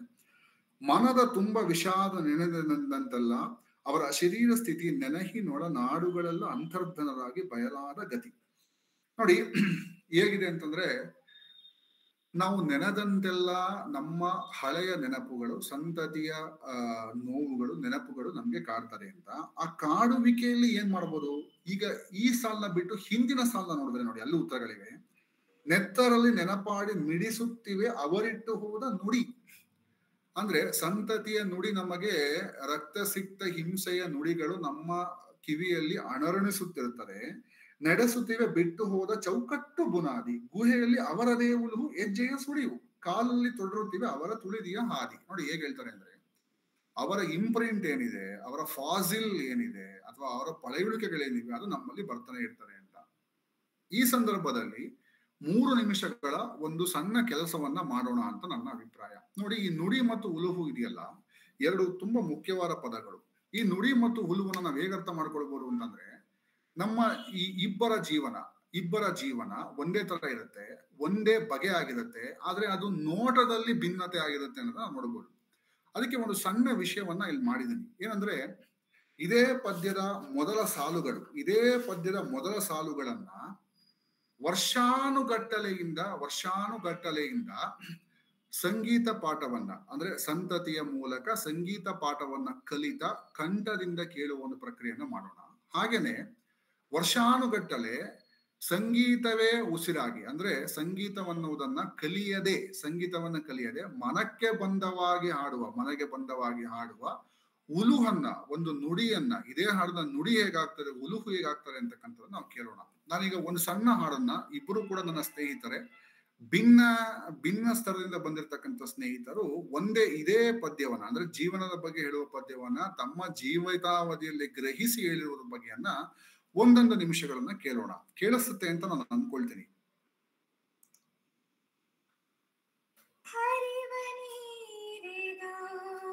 ಮರಳಿ ಮೂಲದಿಡಿ ಹರಿಯಲಾರದ ನಿರತೈಕ ಮುಖಗಾಮಿ ಹೊಳೆ ಹರಿವನಿರಿದು ಹರಿದಷ್ಟು ಮರಿಯೊಳಡಗುವ ನಿರಂತರ ಪಾತ್ರ, ಹರಿದಷ್ಟು ಸುತ್ತುವರಿಯುವುದು ಇದೀಗ ಈ ಕ್ಷಣವಾಗಿ ಮಾತ್ರ. ಕ್ಷಣಗಳು ಹಿಣಿಯಲ್ಲಿ ಜೀವವಾಹಿನಿ ಹಿಡಿದ ಅಭಿಮುಖ ಪ್ರವಾಹವೇ ನಿನ್ನೊಡಲ್ಲಿ ನೋಗದಲ್ಲಿ ಒಮ್ಮೆ ಮಿಂದಲ್ಲಿ ಇನ್ನೊಮ್ಮೆ ಮಿಂದವರಾರು. ಒಂದೇ ನುಡಿಯನ್ನ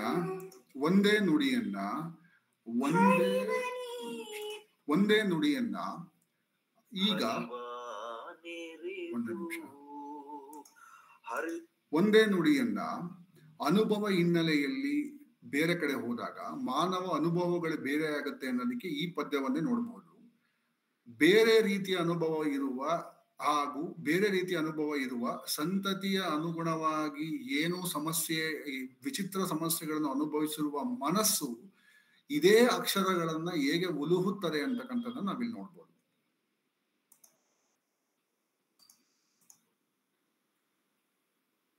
ಹರಿವ ನೆರೆದು ಮರಳಿ ಮೂಲದೆಡೆ ಅರಿಯಾಲರದ ನಿರತ ಏಕಾಮುಖಗಾಮಿ ಹರಿಯಾಲಾರದ ನಿರತ ಏಕಾಮುಖಗಾಮಿ ಹೊಳೆ ಹರಿದಷ್ಟು ಮರೆಯೊಳಗೆ ಅಡುಗುವ ಪಾತ್ರ ಹರಿದಷ್ಟು ಸುತ್ತು ಬರಿವುದು ಇದೀಗ ಈ ಕ್ಷಣವಾಗಿಯೇ ಮಾತ್ರ. ಒಂದೇ ಸಾಲು, ಆದರೆ ಒಂದೇ ಸಾಲುಗಳಲ್ಲಿ ಕೆಲವು ಪದಗಳು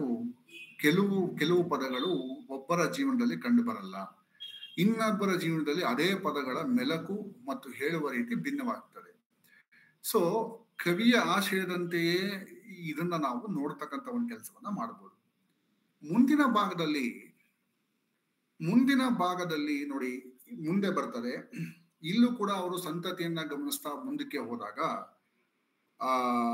ಮೈಯ ಹಿಂದೆ ಮನದ ಹಿಂದೆ ಅನಾಮಿಕರಾಗಿ ಅಡಗಿಹರು ಪಿತರರು ಪಿತಾಮಹರು ಜೀವರ ದೀವಟಿಗೆ ಕೈಯಿಂದ ಕೈಗೆ ಸಾಗಿ ಹೊತ್ತು ತಂದವರು ನೆತ್ತರಲ್ಲಿ ನೆನಪಾಡಿ ಬಿಡಿಸುತ್ತೇವೆ ಅವರಿಟ್ಟು ಹೋದ ನುಡಿ ಅಂತ ಇದೆ. ಮುಂದಕ್ಕೆ ನೋಡಿ ಇಲ್ಲಿ ಬರ್ತಾ ಈ ಮಹಾದ್ಭುತದಿ ಉದ್ಭವಿಸಿ ಬಂದಿಯವೆಲ್ಲ ಅದೇ ಒಂದು ಹಿಗ್ಗು ಎಚ್ಚೆತ್ತು ನಿಂತೆವಲ್ಲ ಅದೇ ಒಂದು ನೆತ್ತರ ದಿನರಾತ್ರಿ ಹರಿವ ಸುಖ. ಈ ಎರಡರ ಮಧ್ಯೆ ಅಂದ್ರೆ ಹುಟ್ಟು ಮತ್ತು ಸಾವು ಅಂತ ಏನು ಸಿಂಪಲ್ ಆಗಿ ಹೇಳ್ಬೇಕು ಅಂದ್ರೆ ಆ ಎರಡರ ಮಧ್ಯೆ ಇರ್ತಕ್ಕಂತಹ ಏನು ಜೀವನದ ನಿಮಿಷಗಳಿವೆ ಅಲ್ಲಿನ ನಶ್ವರತೆಯ ಅರ್ಥವೇ ನಮಗೆ ಒಂದು ರೀತಿಯ ಎಚ್ಚರಿಕೆ ಏನ್ ಮಾಡುತ್ತೆ. ಅದೇ ನಮ್ಮ ಅದ್ಭುತ ಅಂದ್ರೆ ಜೀವನದ ಅದ್ಭುತ ಅಂದ್ರೆ ಅದನ್ನ ಬೆಳಕಿನಲ್ಲಿ ಸಾಗಿಸುವುದಲ್ಲ ಅಥವಾ ಸಂಪದ್ಭರಿತವಾಗಿ ಇರುವುದು ಅಂತಲ್ಲ, ಅದರ ನಶ್ವರತೆಯನ್ನ ಅರ್ಥ ಮಾಡಿಕೊಂಡರೆ ಆ ನಶ್ವರತೆಯ ಅರ್ಥವೇ ನಮ್ಮ ಜೀವನದ ಅದ್ಭುತವಾಗಬಹುದು ಅಂತಕ್ಕಂಥ ಒಂದು ವಿಷಯ ಇದೆ. ಸೊ ಇದು ಎಲ್ಲಿದೆ, ಈ ಅರ್ಥ ಎಲ್ಲಿದೆ ಅಂದ್ರೆ ನೋಡಿ, ಅಗಮ್ಯದಲ್ಲಿ ಬೇರೂರಿ ಅಲರಿದ ಸೃಷ್ಟಿ ಭೂತ ಭವ್ಯಗಳ ಹಿಡಿದಿರುವ ಭವದ ಸಮಷ್ಟಿ ಸದಾ ಸಂಚಾರಿ ಸದಾ ಸ್ಥಾಯಿ ಸ್ಥವಿರ ವಾಹಿ ಕಾಲದಲ್ಲೇ ಹೂತು ತ್ರಿಕಾಲ ಅಬಾಧಿತವಾಗಿ ಜೀವಸರ ಹೆಣೆವ ಜೀವದ ಅಕ್ಷಯ ತಾಯಿ. ಇಲ್ಲಿ ಕಾಲಾಧೀನರಾಗಿ ಚಲಿಸುವುದೊಂದೇ ಬೆರಗಿ ನರ್ಭಕ ದೃಷ್ಟಿ ಚಾಚಿ ಅಭ್ಯಾಗತರ ತೆರದಿ ನೆಲೆಸುವುದೊಂದೇ ನಶ್ವರತೆಯನ್ನೇ ಫಲಿಸಿ ಕುಡಿಯೊಡ ಬಿಟ್ಟು ಶಾಶ್ವತ ನಿಲ್ಲಿಸುವುದೊಂದೇ ಈ ಮಹಾದ್ಭುತವದಿ ಉದ್ಭವಿಸಿ ಬಂದೇವೆಲ್ಲ ಅದೇ ಒಂದು ಹಿಗ್ಗು. ಜೀವನದ ಈ ವಿಷಯಗಳನ್ನ ಅರ್ಥ ಮಾಡಿಕೊಂಡು ನಾವು ಯಾರ ಮಕ್ಕಳು ಅಂದ್ರೆ ನಾವು ಸಮಸ್ಯೆಗಳ ಸುಳಿಯಲ್ಲಿರುವ ವರ್ತುಲದಲ್ಲೇ ಕಳೆದಿರುವ ಸಂತತಿಯ ಮಕ್ಕಳಾಗಿ ಅದನ್ನ ಅರ್ಥೈಸುವುದೇ ನಮ್ಮ ಅದ್ಭುತ ಆಗತ್ತೆ. ಅಂದ್ರೆ ಮರ್ತ್ಯರ ನಾಡಿನಲ್ಲಿ ಕುಳಿತುಕೊಂಡು ನಾವೇನ ನೋಡ್ತಾ ಇದೀವಿ ಅಂದ್ರೆ ನಮ್ಮ ಸಂತತಿಯಲ್ಲೇ ಹಿಂಸಾತ್ಮಕವಾದ ಅಥವಾ ನೆತ್ತರಿನ ಚರಿತ್ರೆ ಇರತಕ್ಕಂಥ ಭಾಗವಾಗಿ ಬಂದಿದ್ದು ಆ ನೋವನ್ನ ಅರ್ಥೈಸಿಕೊಳ್ಳುವುದೇ ನಮ್ಮ ಬಾಳಿನ ಅದ್ಭುತವಾಗಿದೆ. ಬೆಳಕಿನ ಅರಮನೆಯನ್ನು ನೋಡುವುದಲ್ಲ, ಬೆಳಕಿನ ಅರಮನೆಯನ್ನು ದಿಟ್ಟಿಸುವ ಬಡ ಜನರ ಕಣ್ಣನ್ನ ಅರ್ಥೈಸಿಕೊಳ್ಳುವುದು ನಮ್ಮ ಅದ್ಭುತ ಆಗ್ತದೆ. ಹಾಗೆಯೇ ನಾವು ಇರುವ ಫಲವತ್ತತೆಯನ್ನು ಗಮನಿಸುವುದಲ್ಲ, ಮರುಭೂಮಿಯಲ್ಲಿ ಸಾಯುವ ಮನಸ್ಸನ್ನು ತಿನ್ನುವ ರಣಹದ್ದನ್ನ ನೋಡಿ ಅರ್ಥೈಸಿಕೊಳ್ಳುವುದೇ ನಮ್ಮ ಅದ್ಭುತವನ್ನಾಗಿ ಬರುತ್ತದೆ ಅಂತಕ್ಕಂಥ ಒಂದು ಮಾತುಗಳನ್ನ ಕವಿಯಲ್ಲಿ ಹೇಳ್ತಾರೆ. ಈಗ ನೋಡಿ, ಈಗ ಮುಂದೆ ಕೊನೆಯ ಭಾಗವಾಗಿ ಒಂದು ಮರ್ತ್ಯರ ಹಾಡು. ಇದು ಹೇಗಿದೆ ಅಂತಂದ್ರೆ ಮರ್ತ್ಯರ ಹಾಡಿನಲ್ಲಿ ಒಂದು ಪ್ರಯಾಣವಿದೆ ಮತ್ತು ಈ ಮರ್ತ್ಯರ ಹಾಡಿನ ಪ್ರಯಾಣ ಮರ್ತ್ಯರ ನಾಡಿನಲ್ಲೇ ಇದೆ. ಆ ಮರ್ತ್ಯರ ನಾಡಿನಲ್ಲಿ ನೋಡಿ ಈ ತರ ಇದೆ. ನಡೆಯು ಬರುವಷ್ಟು ದಿನ ತೆರೆದೇ ಇರುವ ಅಗಸೆ ಬಿಡದೆ ದೂಡುವ ಎಳವೋ ಹೀಗೆ ಓ ಸೊಗಸೆ ಬೆಂಬತ್ತಿ ಬಂದರೂ ನಡೆಯುವುದೆಲ್ಲ ಭಾರ ಗಮನೀಯವಾಗಿ ಕರೆದಿರಲಿ ನಿನ್ನ ದ್ವಾರ ರಮಣೀಯವಾಗಿರಲಿ ಸಲಿವ ಕ್ಷಿತಿದ ಚೀಕು ಹೆಜ್ಜೆ ಇರಲಿ ಹುರುಪಿರಲಿ ಉಸಿರಲಿ ಬಿಸಿ ತೇಕು. ನಮ್ಮ ಜೀವನ ಹೇಗೆ ಆಸಿಲೇಟ್ ಆಗ್ತಿರುತ್ತೆ ಅಥವಾ ಹೇಗೆ ಪಯಣ ಆಗ್ತಿರುತ್ತೆ ಅಂದ್ರೆ ಏಕಗಾಮಿಯಾಗಿ ಹರಿಯುವ ನೀರಿನ ಪಯಣವನ್ನ ಉಪಮೆಯಾಗಿ ನೀಡಿದರೂ ಕೂಡ ನಮ್ಮ ಪ್ರಯಾಣ ಆಸಿಲೇಷನ್ ಅಲ್ಲೇ ಇರ್ತದೆ. ಒಮ್ಮೆ ಅಲ್ಲಿ ಒಮ್ಮೆ ಇಲ್ಲಿ. ಅದು ಏಕಮುಖಗಾಮಿ ಅನ್ನೋದು ನಾವು ಇಲ್ಲಿ ಮೆಟಫಾರಿಕಲ್ ಆಗಿ ತಗೊಳ್ಳೋ ಅವಶ್ಯಕತೆ ಇಲ್ಲ ಅಂತ ನಾನು ಅನ್ಕೊಳ್ತೀನಿ ಜೀವನದ ವರ್ತುಲದಲ್ಲಿ. ಯಾಕಂದ್ರೆ ನಮ್ಮ ಜೀವನ ವರ್ತುಲವಾಗಿದೆ. ಸೊ ಇದೇನಿದೆ ಅಂದ್ರೆ ಈ ವರ್ತುಲತೆಯಲ್ಲಿ ನಾವು ಆ ಕಡೆಯಿಂದ ಈ ಕಡೆಗೆ ಈ ಕಡೆಯಿಂದ ಆ ಕಡೆಗೆ ಅಂದ್ರೆ ಒಮ್ಮೆ ಏಳಿನಲ್ಲಿ ಒಮ್ಮೆ ಬೀಳಿನಲ್ಲಿ ಓಡಾಡ್ತಕ್ಕಂಥ ಒಂದು ವಿಷಯವಾಗಿದೆ ಅಂತಕ್ಕಂಥದ್ನೇ ಹೇಳ್ತಾರೆ ನೋಡಿ. ಇಲ್ಲೇ ವಾಹದಲ್ಲೇ ಬದುಕಿನ ಬೆಳೆದೇವು ಈ ನಿರಂತರದ ಅಂತರ ತುಂಬಿ ನಲಿದೆವು ಕಾಲೆಳೆಯ ತೊಡಗಿದೆ ಹಿಡಿದ ಎಳೆತವೆ ನಿಂತು ತಿಳಿದೆವು ಮರಳಿ ತಿರುಗಿಳಿ ಸೇರುವ ಕ್ಷಣ ಬಂತು. ಕೊನೆಗೂ ಕೂಡ ನಮ್ಮ ಜೀವನ ವರ್ತುಲದಲ್ಲಿ ಎಲ್ಲಿಂದ ಶುರು ಮಾಡಿದ್ದೀವೋ ಅಲ್ಲೇ ಎಂಡ್ ಆಗುವ ಒಂದು ಸಮಸ್ಯೆಯಲ್ಲಿ ಅಥವಾ ಒಂದು ವರ್ತುಲದಲ್ಲಿ ನಾವು ಸಿಗಾಕೊಳ್ತೀವಿ ಅಂತ. ಈಗ ಈ ಪದ್ಯವನ್ನು ನಾವು ಒಂದು ಪ್ಲಾಟ್ ಆಗಿ ನೋಡೋದಾದ್ರೆ, ಪದ್ಯದ ಮನಸ್ಸು, ಈ ಕವಿತೆಯನ್ನ ಅಥವಾ ಈ ಸಾಲುಗಳನ್ನ ಓದುವ ಮನಸ್ಸು ಒಂದು ಭೂಮಿಯಲ್ಲಿದೆ. ಆ ಭೂಮಿಯ ಹೆಸರು ನ್ಯೂಯಾರ್ಕ್ ಆಗಿರಬಹುದು ಅಥವಾ ಮರ್ತ್ಯರ ನಾಡು ಕೂಡ ಆಗಿರಬಹುದು. ಇಲ್ಲಿ ಈ ಭೂಮಿಯಲ್ಲಿ ಅಣ್ಣ, ತಾಯಿ, ಸುಧೀರ, ಹೆಂಡತಿ ಎಲ್ಲರೂ ಇದ್ದಾರೆ. ಇವರೆಲ್ಲರೂ ಸೇರ್ಕೊಂಡು ಮರ್ತ್ಯರ ನಾಡಿನಲ್ಲಿ ಒಂದು ಹಾಡನ್ನ ಹಾಡ್ತಿದ್ದಾರೆ. ಅದೇ ಏನಪ್ಪಾ ಅಂದ್ರೆ, ಅಗಸೆ ಸೊಗಸೆ ಭಾರ ದ್ವಾರ ಜೀಕುವ ತೇಕುವ ಸೆಳೆಕಳೆ ಬೆಳೆಯುವ ನಲಿಯುವ ಹಾಡನ್ನ ನಾವು ಮರ್ತ್ಯರ ನಾಡಿನಲ್ಲಿ ಸುಧೀರ, ಅಣ್ಣ, ಹೆಂಡತಿ, ಕವಿಯ ಮನಸ್ಸು ಎಲ್ಲವನ್ನೂ ಹಾಡ್ತಿದೆ. ಈ ಮರ್ತ್ಯರ ನಾಡಿನಲ್ಲಿ ಕವನ ಹುಟ್ಟುವುದಿಲ್ಲವೇ? ಹುಟ್ಟುತ್ತೆ. ಮರ್ತ್ಯರ ನಾಡಿನಲ್ಲೂ ಕವನ, ಗರ್ಭವನ್ನ ಆಧರಿಸಿ ಬರುವ ಮಗುವಿನ ಹಾಗೆಯೇ ಕವನ ಕೂಡ ಹುಟ್ಟುತ್ತದೆ. ಆದ್ರೆ ಆ ಕವನವೇ ಏನಾಗಿರ್ತಾರೆ? ಹರಿಯುವ ನೀರಿದು ಆಗಿರುತ್ತದೆ ಅಂತಕ್ಕಂಥ ಒಂದು ವಿಷಯ ನಾವು ಗಮನಿಸಬಹುದು. Thank you. ಧನ್ಯವಾದಗಳು ಸರ್. ಸುಮಾರು 56 ನಿಮಿಷಗಳ ಕಾಲ ತಮ್ಮ ಸುದೀರ್ಘವಾದ ವಿಮರ್ಶೆಯನ್ನ ಪ್ರಚುರಪಡಿಸಿದ್ದಕ್ಕಾಗಿ ತಮಗೆ ಬಂಡಾರ ಪ್ರಕಾಶನ ಮಸ್ತಿ ವತಿಯಿಂದ ಅಭಿನಂದನೆಗಳನ್ನು ಸಲ್ಲಿಸ್ತಾ, ಹಾಗೆ ಈಗ ಮುಂದಿನ ಹಂತ ಚರ್ಚೆಯ ಹಂತ, ಪ್ರಶ್ನೋತ್ತರ ಹಂತ. ಚಾಟ್ ಬಾಕ್ಸ್ ಅಲ್ಲಿ ಪ್ರಶ್ನೆಗಳನ್ನು ಕೇಳಬಹುದು ಅಥವಾ ನೇರವಾಗಿ ಕೂಡ ವಿಮರ್ಶಕರೊಂದಿಗೆ ಮಾತನಾಡಬಹುದು. ಇಲ್ಲಿ ರಾಚುಕೊಪ್ಪ ಅನ್ನೋರು ಒಂದು ಪ್ರಶ್ನೆಯನ್ನು ಕೇಳಿದ್ದಾರೆ ಸರ್. ಬದುಕಿನ ಏರಿಳಿತವನ್ನು ಚಿತ್ತಾಲರು ಅಂದ್ರೆ ಪ್ರಕೃತಿಯೊಂದಿಗೆ ಸಮೀಕರಿಸಿ ಸಾಕಷ್ಟು ಪ್ರತಿಮೆಗಳ ಮೂಲಕ ವಿಶದೀಕರಿಸುತ್ತಾ ಸಾಗುತ್ತಾರೆ. ಸಾಮಾನ್ಯರು ಇದನ್ನು ಹೇಗೆ ಅರ್ಥ ಮಾಡಿಕೊಳ್ಳಕ್ಕೆ ಸಾಧ್ಯವಾಗ್ತದೆ? ಅವ್ರಿಗೆ ಕಷ್ಟ ಆಗ್ತದೆ ಅಂತ ಕೇಳ್ತಾ ಇದ್ದಾರೆ. ನಿಮ್ಮ ಅಭಿಪ್ರಾಯ ಸರ್? ಎರಡು ವಿಷಯ. ನಾನು ಒಂದು ವಿಷಯದ ವಿರೋಧಿ. ಏನಂದ್ರೆ, ನಾನು ಇನ್ಸ್ಟಂಟ್ ಉತ್ತರದ ವಿರೋಧಿ. ಯಾಕಂದ್ರೆ ನನ್ನ ಪ್ರಕಾರ ಯಾವುದೇ ಒಬ್ಬ ವ್ಯಕ್ತಿಗೆ ಇನ್ನೊಬ್ಬ ವ್ಯಕ್ತಿ ಪ್ರಶ್ನೆಯನ್ನ ಕೇಳಿದಾಗ ಆ ಪ್ರಶ್ನೆಗೆ ಆ ವ್ಯಕ್ತಿ ಉತ್ತರ ಹೇಳ್ತಾನೆ ಇಲ್ಲೋ ಗೊತ್ತಿಲ್ಲ, ತನ್ನ ಮನಸ್ಸಲ್ಲಿರೋದನ್ನ ಹೇಳ್ತಾನೆ. ಯಾಕಂದ್ರೆ ಉತ್ತರ ಹೇಳಬೇಕು ಅನ್ನೋ ಒಂದು ಒತ್ತಡದಲ್ಲಿ. ಸೊ ನಾನು ಇನ್ಸ್ಟಂಟ್ ಉತ್ತರಗಳ ವಿರೋಧಿ. ಆದ್ರೆ ನೀವೇನು ಪ್ರಶ್ನೆಗಳ ಕೇಳಿದ್ರಿ, ಈ ಪ್ರಶ್ನೆ ಒಬ್ಬ ಓದುಗನಾಗಿ, ನೀವು ಓದುಗ, ನಾನು ಓದುಗ, ನನ್ನ ಮನಸ್ಸಿನಲ್ಲೂ ಇದೆ. ಒಂದಷ್ಟು ಉತ್ತರಗಳು ಅಥವಾ ಒಂದಷ್ಟು ಉತ್ತರ ಅಂತ ಗೊತ್ತಿಲ್ಲ, ವಾಕ್ಯಗಳು ಅಂತ ನಾವು ಅನ್ಕೊಳ್ಬಹುದು. ಆಯ್ತಾ? ಆ ವಾಕ್ಯಗಳನ್ನ ನಾನು ನಿಮ್ಗೆ ಹೇಳಕ್ಕೆ ಹೋದಾಗ ಈ ಅರ್ಥ ಅನ್ನೋದಿದೆಯಲ್ಲ, ಏನ್ ಅರ್ಥ ಮಾಡ್ಕೋಬೇಕು? ಈಗ ನಾನು ನಿಮ್ಗೊಂದು ಸಣ್ಣ ಪ್ರಶ್ನೆನ ನಾನು ನಿಮ್ಗೆ ಹೇಳ್ತೀನಿ. ನಾನು ಇಲ್ಲೇ ಒಂದು ಉತ್ತರವನ್ನ ಹೇಳ್ತೀನಿ ನೋಡಿ. ಸಿಂಪಲ್ ಆಗಿ ಹೇಳ್ತೀನಿ ನಾನು. ಮಸಗಿ ಮಗ್ಗಲು ತಿರುವಿ ಕವುಚಿ ಉಬ್ಬಸ ಬಟ್ಟು ಹೊಸೆದು ರಟ್ಟೆ ನೂರಿ ಅಂಗಾಲೊತ್ತಿ ಮೈಬಾರವನ್ನೆತ್ತಿ ಅಲ್ವಾ? ಈ ಸಾಲುಗಳನ್ನ ನಾವು ಒಂದು 8 ಜನ ಓದೋಣ. ನಾನು ಅದನ್ನೇ ಮೊದಲೇ ಶುರು ಮಾಡಿದೆ. ಆ ಕ್ವಶನ್ ಮಾರ್ಕ್ ಓದುಗತೆ ಇದೆಯಲ್ಲ, ಒಬ್ಬರಿಗೆ ಅದು ಶಬ್ದಗಳಾಗಿ ಕೇಳಬಹುದು, ಇನ್ನೊಬ್ಬನಿಗೆ ಅದರ ಅರ್ಥಗರ್ಭಿತವಾಗಿ ಮಗು ಹುಟ್ಟಿನ ಹೇಳ್ಬೇಕಾದ್ರೆ ಆಗುವ ಸಮಸ್ಯೆಗಳನ್ನ ಅದು ಹೇಗೆ ಪ್ರಯಾಸ ಪಡುತ್ತೆ ಅದು ಅಂತ ಅನ್ಸ್ಬೋದು, ಇನ್ನೊಬ್ಬರಿಗೆ ಇನ್ನೇನು ಅನ್ಸ್ಬೋದು. ಇವೆಲ್ಲವೂ ಅರ್ಥಗಳೇ. ಅರ್ಥ ಆಗದಿರೋದು ಒಂದು ಅರ್ಥನೇ. ಅದಕ್ಕೆ ನಾನು ಆ ಕ್ವಶನ್ ಮಾರ್ಕ್ ನ ಹಾಕಿರೋದು. ಆ ಇನ್ನೊಂದು ಓದುಗ ಅಂತಿಲ್ಲ, ನಾವೆಲ್ಲರೂ ಯಾವ್ದೋ ಪಾಯಿಂಟ್ ಅಲ್ಲಿ ಆಗಿರ್ತೀವಿ. ಆಯ್ತಾ? ಸೊ ಇದನ್ನ ಯಾವ ರೀತಿ ನಾವು ಗಮನಿಸಿರ್ತೀವಿ ಅಂತಂದ್ರೆ, ಒಬ್ಬ ವ್ಯಕ್ತಿಗೆ ನಾನು ಓದಿದಾಗ ನನಗೆ ಹಿಂಗ ಅನ್ಸ್ಬೋದು, ಇನ್ನೊಬ್ಬ ಓದಿದಾಗ ಇವ್ ಬರೀ ಪದ ಗುಚ್ಛ ಅನ್ಸ್ಬೋದು, ಮತ್ತೊಬ್ಬರಿಗೆ ಇನ್ನೇನು ಅನ್ಸ್ಬೋದು. ಇವೆಲ್ಲವೂ ಕೂಡ ಅರ್ಥವೇ. ನಮ್ಗೆ ಯಾಕೆ ಈ ಪ್ರಶ್ನೆ, ನನಗೆ ನಿಮ್ಗೆ ಯಾಕೆ ಈ ಪ್ರಶ್ನೆ ಬರುತ್ತೆ ಅಂದ್ರೆ, ನಿಮ್ಮ ಹಿನ್ನೆಲೆ ನನಗೆ ಗೊತ್ತಿಲ್ಲ, ಬಟ್ ನನ್ನ ಹಿನ್ನೆಲೆ ಯಾಕೆ ಬರುತ್ತೆ ಅಂದ್ರೆ, ನಾವು ಕ್ಲಾಸ್ ರೂಮ್ ಚೌಕಟ್ಟಿನಲ್ಲಿ ಪ್ರಶ್ನೆಗಳಿಗೆ, ಇದೇ ಪದ್ಯಕ್ಕೆ ಇರುವ ಪ್ರಶ್ನೆಗಳಿಗೆ ಉತ್ತರ ಬರೆಯುವ ರೀತಿಯಲ್ಲೇ ಓದ್ತಾ ಇರ್ತೀವಿ. ಅಯ್ಯೋ ಈ ಪದ ಗೊತ್ತಾಗ್ತಿಲ್ಲ, ಅಯ್ಯೋ ಇದು ಅರ್ಥ ಆಗ್ತಿಲ್ಲ ಅಂತ. ಬೇಕಿಲ್ಲ, ಭಾವ, ಆ ಪದಗಳ ನಡುವಿನ ಅರೇಂಜ್ಮೆಂಟ್ ಭಾವ ಅರ್ಥ ಆದ್ರೆ ಸಾಕು. ಅದು ಅರ್ಥ ಆಗದಿದ್ರು ತೊಂದರೆ ಇಲ್ಲ, ಕ್ವಶನ್ ಮಾರ್ಕ್ ಓದಿದ್ರ ತರ ಇರಬಹುದು ಅಷ್ಟೇನೆ. ಹಾಗೇನೆ ನಿಮ್ಮ ಪ್ರಶ್ನೆ ನಾನು ಇನ್ನೂ ಯೋಚನೆ ಮಾಡ್ತೀನಿ. ಮತ್ತೆ ಸಿಕ್ಕಾಗ ಯಾವಾಗಾರ ತಮ್ಮ ನಂಬರ್ ಸಿಕ್ಕಾಗ ನಾನು ನಿಮ್ಗೆ ನಾನು ಹೇಳಿದೆ, ಇನ್ಸ್ಟಂಟ್ ಉತ್ತರಗಳು ಕಷ್ಟ. ತಕ್ಷಣ ನನಗೆ ಅಲ್ಲ ಯಾರಿಗೂ ಹೇಳಲಿಕ್ಕಾಗಲ್ಲ. ಬಟ್ ಈ ಪ್ರಶ್ನೆ ನಾನು ಯೋಚನೆ ಮಾಡ್ತಿದ್ದೆ. ಸೊ ನಾನು ಯೋಚನೆ ಮಾಡಿದಾಗ ಬಂದ ಉತ್ತರವನ್ನ ನಿಮ್ಗೆ ಹಂಚ್ಕೊಂಡಿದ್ದೀನಿ. ಹೇಳಿ. Thank you sir. ಮತ್ತೆ ಯಾರಾದ್ರೂ ಪ್ರಶ್ನೆಗಳನ್ನು ಕೇಳೋದಿದ್ರೆ ಕೇಳಬಹುದು ಚಾಟ್ ಬಾಕ್ಸ್ ಮುಖಾಂತರ. ಇನ್ನೊಂದು ಬಸವರಾಜ್ ಕೂಡ್ಗುಂಟಿ ಸರ್ ಒಂದು ಪ್ರಶ್ನೆ ಕೇಳ್ತಾ ಇದ್ದಾರೆ ಸರ್. ಬದುಕಿನ ತಾತ್ವಿಕತೆಯನ್ನು, ಕಾಲದ ತಾತ್ವಿಕತೆಯನ್ನು ಗಮನದಲ್ಲಿಟ್ಟುಕೊಂಡು ಈ ಕವನ ಓದಬಹುದೇ? ಹಾಗೆ ಓದಿದರೆ ನಮಗೆ ಏನಾದರೂ ದಕ್ಕಬಹುದೇ ಅಂತ ಕೇಳ್ತಾ ಇದ್ದಾರೆ ಸರ್.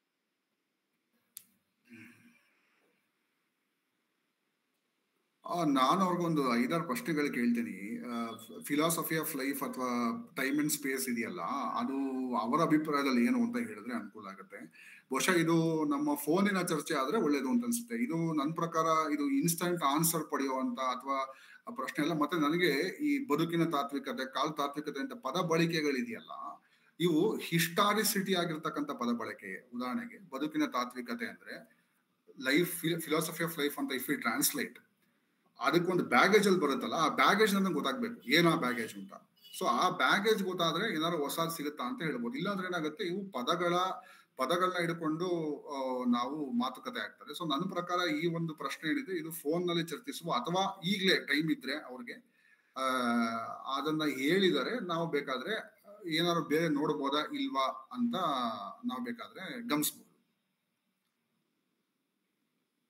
ಸರ್ ಏನಿಲ್ಲ, ಸ್ವಲ್ಪ ಸಣ್ಣದಾಗಿನೇ ಮಾತಾಡ್ಬೋದು ಅನ್ಸುತ್ತೆ. ಅದು ನಿಜ, ತುಂಬಾ ಮಾತಾಡುವಂಥದ್ದಾಗ್ಬೋದು.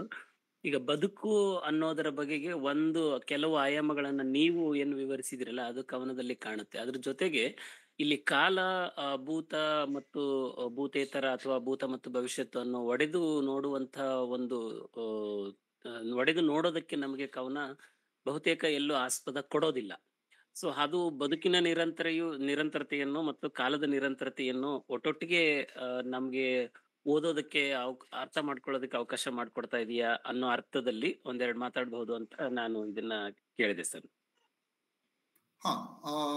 ನಾನು ಇದಕ್ಕೆ ಇನ್ಸ್ಟೆಂಟ್ ಉತ್ತರ ಕೊಡಬಹುದು, ಯಾಕಂದ್ರೆ ನಾನು ಇದನ್ನ ಅವಾಗ ಯೋಚನೆ ಮಾಡ್ತಿರ್ತೀನಿ ಈ ವಿಷಯವನ್ನ.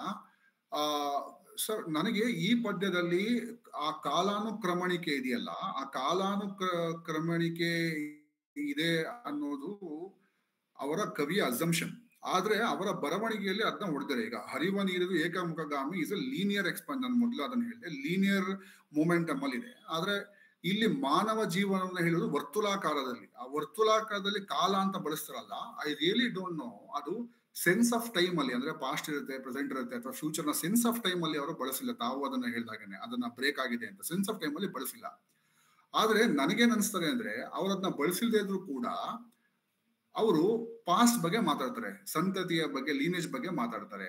ಅಥವಾ ನಾವ್ ಏನ್ ಅರ್ಥ ಮಾಡ್ಕೊಳ್ಬೇಕು ಅಂದ್ರೆ, ವರ್ತಮಾನದಲ್ಲಿ ಏನ್ ಅರ್ಥ ಮಾಡಿಕೊಂಡರೆ ಈಗ ನಮ್ಗೆ ಗೊತ್ತಾಗ್ತದೆ, ಈಗ ನಮ್ಗೆ ಏನ್ ಅರ್ಥ ಆಗ್ತದೆ ಅಂತಕ್ಕಂಥ ಒಂದು ವಿಷಯವನ್ನು ಅವ್ರು ಹೇಳ್ತಾರೆ. ಸೊ ಮೇಲ್ನೋಟದಲ್ಲಿ ಈ ಟೈಮ್ ಸ್ಕೇಲ್ ಬ್ರೇಕಿಂಗ್ ಕಂಡು ಬಂದರೂ ಕೂಡ, ವರ್ತುಲತೆಯ ಬಗ್ಗೆ ಮಾತಾಡಿದ್ರು ಕೂಡ, ಕವಿಯ ಮನಸ್ಸು ಇಲ್ಲಿ ಅದನ್ನ ಮೀರಿ ಬರ್ದಿದೆಯೇ ಅನ್ನೋ ಅನುಮಾನ ನನಗಿದೆ. ಇದು ನೀವು ಕೇಳಿದ ಪ್ರಶ್ನೆಗಳಿಗೆ ನಾನು ಯೋಚನೆ ಮಾಡ್ತಿರ್ತಕ್ಕಂತಹ ಲಹರಿಯನ್ನು ನಿಮಗೆ ಹೇಳ್ಬೋದು. ಧನ್ಯವಾದಗಳು ಸರ್. ಶಿವಾನಂದ್ ಎಚ್ ಕೂಲಿ ಅವರು ಈ ಕವಿತೆಯ ಮುಖ್ಯ ಉದ್ದೇಶ ಏನಿರಬಹುದು ಅಂತ ಕೇಳ್ತಾ ಇದ್ದಾರೆ ಸರ್. ಮುಖ್ಯ ಉದ್ದೇಶ ನನಗೆ ಗೊತ್ತಿಲ್ಲ. ಯಾಕೆ ಮುಖ್ಯ ಉದ್ದೇಶ ನನಗೆ ಗೊತ್ತಿಲ್ಲ ಅಂತ ನಾನು ಹೇಳ್ತೀನಿ ಅಂದ್ರೆ, ನಾನು ಒಬ್ಬ ಓದುಗ, ಈ 1 ಗಂಟೆಯಲ್ಲಿ ನೀವು ಒಬ್ಬ ಓದುಗ. ನನಗೆ ಈ ಕವನದ ಮುಖ್ಯ ಉದ್ದೇಶಗಳು ಅಥವಾ ಹೇಳು ಅಂತ ನೀವು ನನಗೆ ಹೇಳಿದ್ರೆ, ಸಾರಿ, ನಾನು ಇದನ್ನ ನೆಗೆಟಿವ್ ಆಗಿ ಹೇಳ್ತಿಲ್ಲ. ಇದು ಪರೀಕ್ಷೆಯ ಪ್ರಶ್ನೆ ಅಂದ್ರೆ ನಾವೆಲ್ಲರೂ ಏನಾಗ್ಬಿಟ್ಟಿದೀವಿ, ಒಳಗಾಗಿರ್ತೀವಿ ಅಂದ್ರೆ ನಾವು ಬರೋ ಪ್ರಶ್ನೆಗಳೆಲ್ಲವೂ ಕೂಡ ಉದ್ದೇಶ, ಗಮನ, ಸಂದರ್ಭ ಇದನ್ನ ನೋಡ್ತಿರ್ತೀವಿ. ಬಟ್ ಕವಿತೆಯ ಮನಸ್ಸಿನಲ್ಲಿ ಅದು ಹೇಗಿರುತ್ತೆ ಅಂತ ನನಗೆ ಗೊತ್ತಿಲ್ಲ. ಸೊ ಮುಖ್ಯ ಉದ್ದೇಶ ಅನ್ನೋದು ಉದ್ದೇಶಗಳಿವೆ ಅನ್ನೋದು ನನಗೆ ಗೊತ್ತಿಲ್ಲ. ಬಟ್ ನಾನು ಏನ್ ಹೇಳಬಹುದು ನಿಮ್ಮ ಪ್ರಶ್ನೆಗೆ ನನ್ನ ಅಭಿಪ್ರಾಯ ಅಂತಂದ್ರೆ, ಇಲ್ಲಿ ಏನೊಂದು ಕವಿ ಇದ್ದಾನೆ, ಮನುಷ್ಯ ಜೀವನವನ್ನ 2 ಬೈನರಿ ಆಗಿ, ಅಂದ್ರೆ ಹಸುಳೆಯಿಂದ ಬುರುಡೆ ಆಗುವವರೆಗೆ ನಮ್ಮ ಜೀವನ ಹೇಗಿರ್ತಾರೆ, ಆ ಜೀವನವನ್ನ ನಾವು ಸುಖಿಸುವ ಅದ್ಭುತ ಅಂದುಕೊಳ್ಳುವ ಬದಲು ಇರುವ ಸಮಸ್ಯೆಗಳಲ್ಲೇ ಜೀವಿಸುವುದನ್ನ ಅದ್ಭುತ ಅಂದುಕೊಳ್ಳಬಹುದೇ ಅನ್ನೋ ಒಂದು ಆಶಯ ಕಾಣಬಹುದು. ಬಟ್ ನಾನ್ ನಿಮಗೆ ಕೊಡ್ತಿರೋದು ಕೂಡ ಎಕ್ಸಾಮ್ ಉತ್ತರನೇ. ಈಗ ಎಕ್ಸಾಮ್ ಅಂದ್ರೆ ನಾವು ಪರೀಕ್ಷೆಯಲ್ಲಿ ಕೇಳ್ತಾರೆ ಅನ್ನೋ ರೀತಿ ನಾನು ಬಳಸ್ತಾ ಇಲ್ಲ. ನನಗೂ ಈ ಸಮಸ್ಯೆ ಇದೆ, ಎಲ್ಲರಿಗೂ ಇರುತ್ತೆ. ಯಾಕಂದ್ರೆ ನಮ್ಮ ರೀಡಿಂಗ್ ಎಲ್ಲ ಏನಾಗೋಗಿದೆ ಅಂದ್ರೆ, ಇದರ ಉದ್ದೇಶ ಹೇಳಿ, ಇದರ ಭಾವ ಹೇಳಿ, ಇದರಲ್ಲಿ ಇನ್ನೊಂದು ಹೇಳಿ, ಮತ್ತೊಂದು ಹೇಳಿ ಅಂತ ಬರ್ತೀವಿ. ಇನ್ನೊಂದು ಸಣ್ಣ ಉದಾಹರಣೆ ಕೊಟ್ಟು ನನ್ನ ಅಭಿಪ್ರಾಯವನ್ನ, ನಾನು ಉತ್ತರ ಹೇಳ್ತಿಲ್ಲ ಈ ಪ್ರಶ್ನೆಗೆ, ಯಾಕಂದ್ರೆ ಉತ್ತರ ಇಲ್ಲ ಟು ಬಿ ಹಾನೆಸ್ಟ್. ಅಭಿಪ್ರಾಯ ಬೆಳೆಸ್ತೀನಿ. ಒಂದೇ ಸಾಲುಗಳನ್ನ ನೀವು ಇಬ್ಬರು ನನ್ನ ಸ್ನೇಹಿತರಾಡೋದನ್ನ ಕೇಳಿಸ್ಕೊಂಡ್ರಿ. ಆ ಇಬ್ಬರಲ್ಲೂ ಕೂಡ ಕವಿಯ ಆಶಯವೇ ಬದಲಾಗುವ ರೀತಿ ಅವರ ಕಂಠ ಮತ್ತು ಲಯ ಇದೆ. ಒಬ್ಬರಲ್ಲಿ ಗ್ರಾಮ್ಯ ಸ್ವಭಾವದ ನೀರನ್ನ ಗ್ರಹಿಸಿರುವ ಒಳಗೇ ಇರುವುದು ಕಂಡರೆ, ಇನ್ನೊಬ್ಬರಲ್ಲಿ ಈ ಪದಗಳನ್ನೇ ಲಾಲಿತ್ಯ ಮಾಡಿ ನೋಡಿ, ಹರಿವ ಪದವನ್ನ 2 ತರ ಹಾಡಿದ್ರು ಮಹಿಳಾ ಸ್ನೇಹಿತರು ನನ್ನವರು. ಇವರಲ್ಲಿ 2 ಪದಗಳನ್ನ ನುಂಗೇ ಬಿಟ್ರು, 2 ಪದಗಳನ್ನ ಬಳಸಿಲ್ಲ ನಮ್ಮ ಪುರುಷ ಸ್ನೇಹಿತರು ಈ ವಿಷಯದಲ್ಲಿ. ಸೊ ಅಲ್ಲಿ ನೋಡಿದಾಗ ಆ ಕವಿಯ ಉದ್ದೇಶ ಇವರ ಕಂಠದಲ್ಲಿ ಅವರ ಜೀವನಕ್ಕೆ ಬದಲಾಗಿದೆ. ಸೊ ಆದ್ರಿಂದ ನಾನು ನಿಮ್ಗೆ ಇದು ಉತ್ತರ ಹೇಳಕ್ಕೆ ನಾನು ಅರ್ಹ ಅಲ್ಲ ಅಂತ ಹೇಳ್ಬೋದು, ಅಥವಾ ಉತ್ತರ ನನಗೆ ಗೊತ್ತಿಲ್ಲ ಅಂತ ಹೇಳ್ತೀನಿ. ಇದಕ್ಕೆ ನನ್ನ ಅಭಿಪ್ರಾಯ ಏನಪ್ಪಾ ಅಂದ್ರೆ, ಈ ಕವಿಯ ಉದ್ದೇಶ ಹೇಳಕ್ ಆಗೋದಿಲ್ಲ, ಅವ್ರು ಬರೆದಿರ್ತಾರೆ, ಅದು ಬೇರೆ. ನಮ್ಮ ಉದ್ದೇಶಗಳು ಏನು ಇಷ್ಟೇ, ಇದನ್ನ ನಾನು ಹೇಳ್ಬೋದು ನಿಮ್ಗೆ ನನ್ನ ಅಭಿಪ್ರಾಯವಾಗಿ, ಉತ್ತರವಾಗಲ್ಲ. ಧನ್ಯವಾದಗಳು ಸರ್. ಮಹಾಂತೇಶ್ ಪಾಟೀಲ್ ಅವರು ಒಂದು ಪ್ರಶ್ನೆ ಕೇಳ್ತಾ ಇದ್ದಾರೆ. ಹರಿಯುವ ನೀರಿದು, ಕಾಲದ ಹರಿವು, ಮನಸ್ಸಿನ ಹರಿವು ಮತ್ತು ಜೀವನ ಹರಿವು, ಹೀಗೆ ವೈವಿಧ್ಯ ಹರಿವುಗಳನ್ನು ಕಂಡುಕೊಳ್ಳುವುದು ಕವಿತೆಯ ಆಶಯ ಆಗಿರಬಹುದೇ ಅಂತ. ಸ್ನೇಹಿತರು, ಇದೆಲ್ಲ ನಾನು ಫ್ಯಾಲಸಿ ಆಫ್ ಲಿಟ್ರರಿ ಟೀಚರ್ಸ್ ಅಂತ ಕರಿತೀನಿ. ಅಂದ್ರೆ ನಾವೆಲ್ಲ ಸಾಹಿತ್ಯ ಪಾಠ ಮಾಡೋರ ಫ್ಯಾಲಸಿ ಆಗಿರುತ್ತೆ. ಫ್ಯಾಲಸಿ ಅಂದ್ರೆ ತಪ್ಪು ಅಂತಲ್ಲ, ಬಟ್ ನಾವು ಒಂದು ಕೈಂಡ್ ಆಫ್ ಇಂಟರ್ಪ್ರಿಟೇಷನ್. ಈಗ ಹರಿಯುವ ನೀರಿದು ಅದ್ರದ್ದು ಏನು ನೇಚರು, ನಾನು ಮೊದಲೇ ಹೇಳಿದೆ, ನನ್ನ ಫಿಲಾಸಫಿ ಪ್ರೊಫೆಸರ್ ಕೇಳಿದ ಪ್ರಶ್ನೆ ಏನಂದ್ರೆ, ಪ್ರಾಕೃತಿಕ ಪ್ರಕ್ರಿಯೆಯನ್ನ, ಸೈಕಲ್ನ ಜೀವನಕ್ಕೆ ಅಳವಡಿಸಿಕೊಳ್ಳುವ ಒಂದು ಸಮಸ್ಯೆ. ನಾನು ಒಂದು ಸಣ್ಣ ಡೈಗ್ರೆಸ್ ಆಗಿ ವಾಪಸ್ ಹೇಳ್ತೀನಿ ಹೆಂಗ್ ಬರುತ್ತೆ ಅಂತ. ಬೇಕು ಅಂತಾನೆ ನಾನು ಅದನ್ನ ಪ್ರಾಬ್ಲಮ್ ರೈಸ್ ಮಾಡ್ತಾ ಇದ್ದೀನಿ. ಈಗ ನೋಡಿ, ಒಂದು ಗಾದೆ ಇದೆ, ದೂರದ ಬೆಟ್ಟ ನುಣ್ಣಿಗೆ. ನಮ್ಮೆಲ್ಲರಿಗೂ ಗೊತ್ತು, ಉತ್ತರ ಕರ್ನಾಟಕ, ಕಲ್ಯಾಣ ಕರ್ನಾಟಕ ಅಥವಾ ಈ ಭಾಗ, ನಮ್ಮ ಸದರನ್ ಭಾಗ ಏನಿದೀವಿ, ಮೈಸೂರು ಬೆಂಗಳೂರು, ಎಲ್ಲರಿಗೂ ಇದು ಗೊತ್ತು. ಸಿನಿಮಾಗಳು ಬಂದಿವೆ, ಇದರ ಬಳಕೆಗಳಂತೂ ತುಂಬಾ ಆಗಿದೆ. ಏನಂದ್ರೆ ಇದೊಂದು ವಿಷನ್ ಇಶ್ಯೂ. ಏನಂದ್ರೆ ದೂರ ಇದ್ದಾಗ ಯಾವುದೇ ನಮ್ಗೆ ಚೆನ್ನಾಗಿ ನೈಸಾಗಿ ಕಾಣ, ಹತ್ರ ಅವ್ರ ಸಮಸ್ಯೆಗಳು ಬರುತ್ತೆ ಅಂತ ಅಲ್ವಾ. ಆದ್ರೆ ಇದು ಪ್ರಾಕೃತಿಕ ವಿಷನ್ ರಿಯಾಲಿಟಿ, ಅಂದ್ರೆ ನ್ಯಾಚುರಲ್ ಆಗಿ ವಿಷನ್ ರಿಯಾಲಿಟಿ. ಆದರೆ ಇದು ನಮ್ ಜೀವನ ದೂರಕ್ಕೆ ಹೋದ್ರೆ ಕಷ್ಟ ಆಗತ್ತೆ, ಗೊತ್ತಿಲ್ದಿರೋ ಹೋದ್ರೆ ಕಷ್ಟ ಅಂತ ನಾವು ಅಳವಡಿಸ್ಕೊಳ್ತೀವಿ. ಬಟ್ ಎಲ್ಲ ಟೈಮಲ್ಲಿ ಹಂಗೆ ಇರೋಲ್ವಲ್ಲ. ಗೊತ್ತಿಲ್ಲದೆ ಕಡೆ ಹೋಗಿ ಸಕ್ಸಸ್ ಆದವ್ರು ಇರ್ತಾರೆ, ಗೊತ್ತಿರೋ ಕಡೆ ಹೋಗಿ ಇನ್ನೇನೋ ಆಗಿರುತ್ತೆ, ಮತ್ತೇನೋ ಆಗಿರುತ್ತೆ. ಅಥವಾ ಈ ಗಾದೆಯ ಎಕ್ಸ್ಪೀರಿಯನ್ಷಿಯಲ್ ಬೇರೆ ಬೇರೆ ಆಗಿರುತ್ತೆ ಅಲ್ವಾ. ಇದನ್ನ ಯಾಕೆ ಹೇಳ್ತಾ ಇದೀನಿ ಅಂದ್ರೆ, ನೋಡಿ, ಕಾಲದ ಹರಿವು, ಮನಸ್ಸಿನ ಹರಿವು, ಜೀವನದ ಹರಿವು ಅಂತಿದೆಯಲ್ಲ, ಇವೆಲ್ಲವೂ ಕೂಡ ಇಲ್ಲಿ ಕವಿ ಮನಸ್ಸು ಏನ್ ಮಾಡಿ ಲೀನಿಯರ್ ಆಗಿ ತಂದು, ಅವರೇ ಅದನ್ನ ಲೀನಿಯರ್ ಆಗಿ ಮುಗ್ಸಕ್ಕಾಗಿಲ್ಲ. ಕೊಡಗುಂಟಿ ಸರ್ ಅವ್ರು ಹೇಳಿದಾಗೆ ವರ್ತುಲದಲ್ಲಿ ಬಂದು ಟೈಮ್ ಫ್ರೇಮ್ ನ ಬ್ರೇಕ್ ಮಾಡಿದ್ದಾರೆ. ಸೊ ಆ ತರ ಇದೆ. ಸೊ ಅದು ಕವಿಯ ಮನಸ್ಸಿಗೆ ಸಾಧ್ಯವಾಗದೆ ಇರುವ ಆದಾಗ ಅದನ್ನ ಆಶಯ ಅಂತ ಹೇಗೆ ಅನ್ಕೊಳ್ಬಹುದು ನನಗೆ ಗೊತ್ತಿಲ್ಲ. ಬಟ್ ಸುಮ್ಮನೆ ಅವ್ರಿಗೆ ನಾನು ಜೋಕ್ ಮಾಡ್ತೀನಿ ಅವಾಗ. ಇದಕ್ಕೆ ಒಳ್ಳೆಯ 2 ಅಂಕಗಳ ಉತ್ತರವಾಗಿ ನನ್ನ ಮತ್ತು ನಿಮ್ಮ ಉತ್ತರ ಸೂಟ್ ಆಗುತ್ತೆ. ಆದ್ರೆ ಇದು ಎಕ್ಸಾಮ್ ಅಲ್ಲಿ ಬರಲ್ಲ, ಅಷ್ಟೇನೆ. ಧನ್ಯವಾದಗಳು ಸರ್. ಅನಸೂಯ ಜಾಗೀರ್ದಾರ್ ಶಾಸ್ತ್ರಿ ಅವರು ತಮ್ಮ ಅಭಿಪ್ರಾಯವನ್ನು ಹಂಚಿಕೊಂಡಿದ್ದಾರೆ. ಅದು ಹೀಗಿದೆ: ಏಕಮುಖ ಗಾಮಿನಿ ಹೊಳೆ ಗತಿಸುವ ಕಾಲದ ರೂಪಕ್ಕೂ ಹೌದಲ್ಲವೇ ಸರ್? ಹೊಳೆ ಮತ್ತೆ ಮೊದಲ ಮೂಲಕ್ಕೆ ನಡೆಯುವುದು, ಹಾಗೆಯೇ ಸಮಯವೂ ಸಹ ಅಂತ ಹೇಳ್ತಾ ಇದ್ದಾರೆ ಅವರು. ಹೌದು. ಬಟ್ ಇಲ್ಲಿ ಸಮಸ್ಯೆ ಏನಂದ್ರೆ, ಸಮಯ ಲೀನಿಯರ್, ಹೊಳೆ ಆಕ್ಚುಲಿ ಜೋಕ್ ಏನಂದ್ರೆ, ತುಂಬಾ ಕಡೆ ರಿವರ್ಗೆ ನಾವು ಇಂಗ್ಲಿಷ್ ಮಿಯಾಂಡ್ರಿಂಗ್ ಅಂತ, ಮಿಯಾಂಡ್ರಿಂಗ್ ಸುಳಿಗಳಲ್ಲಿ ಹೋಗ್ತದೆ ಅಂತ. ಮತ್ತೆ ಅದು ಏಕಮುಖ ಗಾಮಿ ಅನ್ನೋದು ಕವಿಯ ಮೆಟಫರ್. ಅದು ಭೌಗೋಳಿಕವಾಗಿ ಹೇಗೆ ನನಗೆ ಅಷ್ಟು ನಂಬಲು ಸಾಧ್ಯ ಇಲ್ಲ. ಮತ್ತೆ ಅದ ನಮ್ಮ ಅಸಂಪ್ಷನ್ ಅಷ್ಟೇ ಅಂತ ಅನ್ಕೊಳ್ತೀನಿ. That linear movement of anything for that matter. ಸಮಯನೂ ಲೀನಿಯರ್ ಅನ್ಕೋತೀವಿ, ಬಟ್ ಅಲ್ಲ. ಮನುಷ್ಯನ ಸಮಯ ನಾವೇನ್ ಗಂಟೆ ಮಾಡ್ತೀವಲ್ಲ ಅದು linear, but exactly the ontology of time is never linear. ಅದನ್ನೇ ಇಮ್ಯಾನ್ಯುಯಲ್ ಕಾಂತ್ ಕೂಡ ತಮ್ಮ ಕೆಲವು ಏಸ್ಥೆಟಿಕ್ಸ್ ಪುಸ್ತಕದಲ್ಲಿ ಹೇಳೋದು. ನಾವು ಆ ಲೀನಿಯರ್ ಟೈಮ್ ನಾವು ಈಗ 10 ಗಂಟೆ 11 ಗಂಟೆ ನಾವು ಕಾಲಾತೀತ ಸಮಯ ಅಂತ ಅನ್ಕೊಳ್ತೀವಿ, ಬಟ್ ಅದು ಆಕ್ಚುಲಿ ಅಲ್ಲ ಅಂತ ನನ್ನ ಅಭಿಪ್ರಾಯ ಅಲ್ಲ, ಅವರ ಫಿಲಾಸಫರ್ಗಳ ಅಭಿಪ್ರಾಯ. ಪ್ರಶ್ನೆ ಅದೇ ಇನ್ನೇನು ಇದೆ ಅನ್ಸುತ್ತೆ. ಓಕೆ, ಧನ್ಯವಾದಗಳು ಸರ್. ಮತ್ತಾರಾದರೂ ಪ್ರಶ್ನೆಗಳನ್ನ ಕೇಳೋದಿದ್ರೆ ನೇರವಾಗಿ ಕೇಳಬಹುದು ಅಥವಾ ಚಾಟ್ ಬಾಕ್ಸ್ ಅಲ್ಲಿ ಹಾಕ್ಬಹುದು. ಇನ್ನ ಒಂದು 5 ರಿಂದ 6 ನಿಮಿಷಗಳ ಕಾಲಾವಕಾಶ ಇದೆ. ಅಷ್ಟರಲ್ಲಿ ಸರ್ ನಂದೊಂದು ಪ್ರಶ್ನೆ ಇದೆ. ಹೇಳಿ. ಇಲ್ಲಿ ಶೂನ್ಯತ್ವದಿಂದ ಶೂನ್ಯತ್ವದೆಡೆಗೆ ಎಂಬ ವಚನಕಾರರ ಪ್ರಭಾವ ಕವಿತೆಯನ್ನು ಆವರಿಸಿಕೊಂಡಿದೆ ಅಂತ ನನಗನ್ನಿಸ್ತಾ ಇದೆ. ಇದು ನಾನು ಇದ್ರ ಬಗ್ಗೆ ನನ್ನ ಬೇರೆ ಅಭಿಪ್ರಾಯ ಹಂಚ್ಕೊಳ್ಬಹುದು. ವಚನದ ಬಗ್ಗೆ ನನ್ನ ಜ್ಞಾನ ತುಂಬಾ ಎಲ್ಲರಿಗೂ ಸೀಮಿತವಾದ. ವಚನವನ್ನ ಅರ್ಥ ಮಾಡ್ಕೊಂಡಿದ್ದೀನಿ ಅಂದ್ರೆ ಅದು ಯಾರು ದೊಡ್ಡವ್ರು ಹೇಳ್ಬೋದು, ನಾವುಗಳು ಯಾರು ಹೇಳಕ್ಕಾಗಲ್ಲ. ಬಟ್ ನನ್ನ ಸೀಮಿತ ಜ್ಞಾನದಲ್ಲಿ ಇದು ಐ ಡೋಂಟ್ ನೋ, ಇದನ್ನ ಬೇರೆಯವ್ರು ಒಪ್ಪದೇ ಇರ್ಬೋದು. ಇದು ಹೇಗ್ ಬಂದಿದೆ ಅಂತಂದ್ರೆ, ಕನ್ನಡ ನಾಡಿನ ಅನುಭವವನ್ನ, ಯಾವ ಅನುಭವ ಅಂದ್ರೆ ಒಳ್ಳೆಯ ಸೌಲಭ್ಯ ಹೊಂದಿರುವ ಮನೆತನದಿಂದ ಬಂದಿರುವ ಅನುಭವಗಳನ್ನ ಅಮೆರಿಕ ಮತ್ತು ಇಂಗ್ಲೆಂಡ್ ದೇಶದ ಕವಿಯ ಮನಸ್ಸುಗಳು ಬರೆದಿರ್ತಕ್ಕಂಥ ಕವಿಗಳಿದಾರಲ್ಲ, ಅವರ ಮಕ್ಕಳಾಗಿ ಅವರ ಮಗುವಾಗಿ ಬರೆದಿರುವ ಸಾಧ್ಯತೆ ಹೆಚ್ಚಿದೆ. ಯಾಕಂದ್ರೆ ವಚನದ ಹಿನ್ನೆಲೆಯಲ್ಲಿ ಹೋಗಿದ್ರೆ ವಚನದ ಹಿನ್ನೆಲೆಯಲ್ಲಿ ಬರೆದ ಕೆಲವು ಪದ್ಯಗಳನ್ನ, ಬೇರೆ ಪದ್ಯಗಳನ್ನ ನೋಡಿದೀವಿ. ಅದು ಸ್ವಲ್ಪ ಸೌಂಡಿಂಗ್ ಬೇರೆ ಇರ್ತಿತ್ತ ಅಂತ ನನಗನ್ಸುತ್ತೆ. ಈ ಪದ್ಯ ತೀರಾ ಸೆರೆಬರಲ್, ದಿಸ್ ಇಸ್ ಟೂ ಸೆರೆಬರಲ್. ಅವರೆಲ್ಲ ಈ ಕವಿಯ ಮನಸ್ಸಿದ್ರೆ ತುಂಬಾ ಸೆರೆಬರಲ್. ಅಂದ್ರೆ ಅನುಭವ ಪ್ರೇರಿತವಾಗಿ ಬರತಕ್ಕಂತಹ ಸಾಲುಗಳಿಗಿಂತ ಬೌದ್ಧಿಕ ಸೆರೆಬ್ರಲ್ ಪ್ರೇರಿತ ಇದುಗಳು ತುಂಬಾ, ಅದಕ್ಕೆ ಅಲ್ಲಿ ತುಂಬಾ ನಿಮ್ಗೆ ಸರ್ಕಸ್ ಕಾಣುತ್ತೆ. ಸರ್ಕಸ್ ನಾನು ನೆಗೆಟಿವ್ ಆಗಿ ಯೂಸ್ ಮಾಡ್ತಾ ಇಲ್ಲ, ಒಂದು ಟಜಲ್ ಕಾಣುತ್ತೆ, ಬೌದ್ಧಿಕವಾಗಿ ಬಿಲ್ಡ್ ಮಾಡೋ ತರ ಕಾಣುತ್ತೆ. ಎಲ್ಲಾ ಕವಿತೆಗಳು ಕೂಡ ಪ್ರಯೋಗಶಾಲೆಯಲ್ಲಿ, ಅಂದ್ರೆ ಇದು ಎಂತ ಪ್ರಯೋಗಶಾಲೆ ಅಂದ್ರೆ ಈ ಪ್ರಯೋಗಶಾಲೆ ಬಳಸ್ತಕ್ಕಂತ ಕೆಮಿಕಲ್ಗಳು ಏನಿವೆ ಇವೆಲ್ಲವೂ ಕೂಡ ಅಮೆರಿಕ ಮತ್ತು ಇಂಗ್ಲೆಂಡ್ ದೇಶದ ಕೆಮಿಕಲ್ಗಳು. ಮಾಡ್ತಿರ್ತಕ್ಕಂಥದ್ದು ಕರ್ನಾಟಕದ ಕವಿಯ ಮನಸ್ಸು, ಅದು ಕರ್ನಾಟಕದಲ್ಲಿ ಅಥವಾ ಅನುಭವ ನೋಡ್ಕೊಂಡಾಗ ಉತ್ತಮ ಸೌಲಭ್ಯ ಅನುಭವವನ್ನು ಪಡೆದಿರ್ತಕ್ಕಂಥ ಕರ್ನಾಟಕದ ಕವಿಯ ಮನಸ್ಸು ಅಮೆರಿಕ ಮತ್ತು ಇಂಗ್ಲೆಂಡ್ ದೇಶದ ಪ್ರಭಾವಗಳನ್ನ ಬಳಸ್ಕೊಂಡು ಮಾಡಿರ್ತಕ್ಕಂಥ ಒಂದು ಪ್ರಯೋಗ ಕಾಣ್ತಿದೆ. ವಚನಕಾರರ ಹಿನ್ನೆಲೆಯಲ್ಲಿ ಬಂದ ಶಿವಾನುಭವ ಅಥವಾ ಅನ್ನದ ಅನುಭವ ನನಗೆ ಕಾಣ್ತಾ ಇಲ್ಲ. ಬೇರೆಯವ್ರು ಕಾಣಬಹುದೇನೋ. ನನಗೆ ಆ ವಚನದ ಅನ್ನದ ಅನುಭವ, ಹಸಿವಿನ ಅನುಭವ, ಆ ತಾರತಮ್ಯದ ಭಿನ್ನ ಮತಗಳ ಅನುಭವ ನನಗೆ ಇಲ್ಲಿ ಕಾಣ್ತಿಲ್ಲ. ಒಂದು ಸಣ್ಣ ಉದಾಹರಣೆ ನಾವು ತಗೊಳ್ಳೋಣ.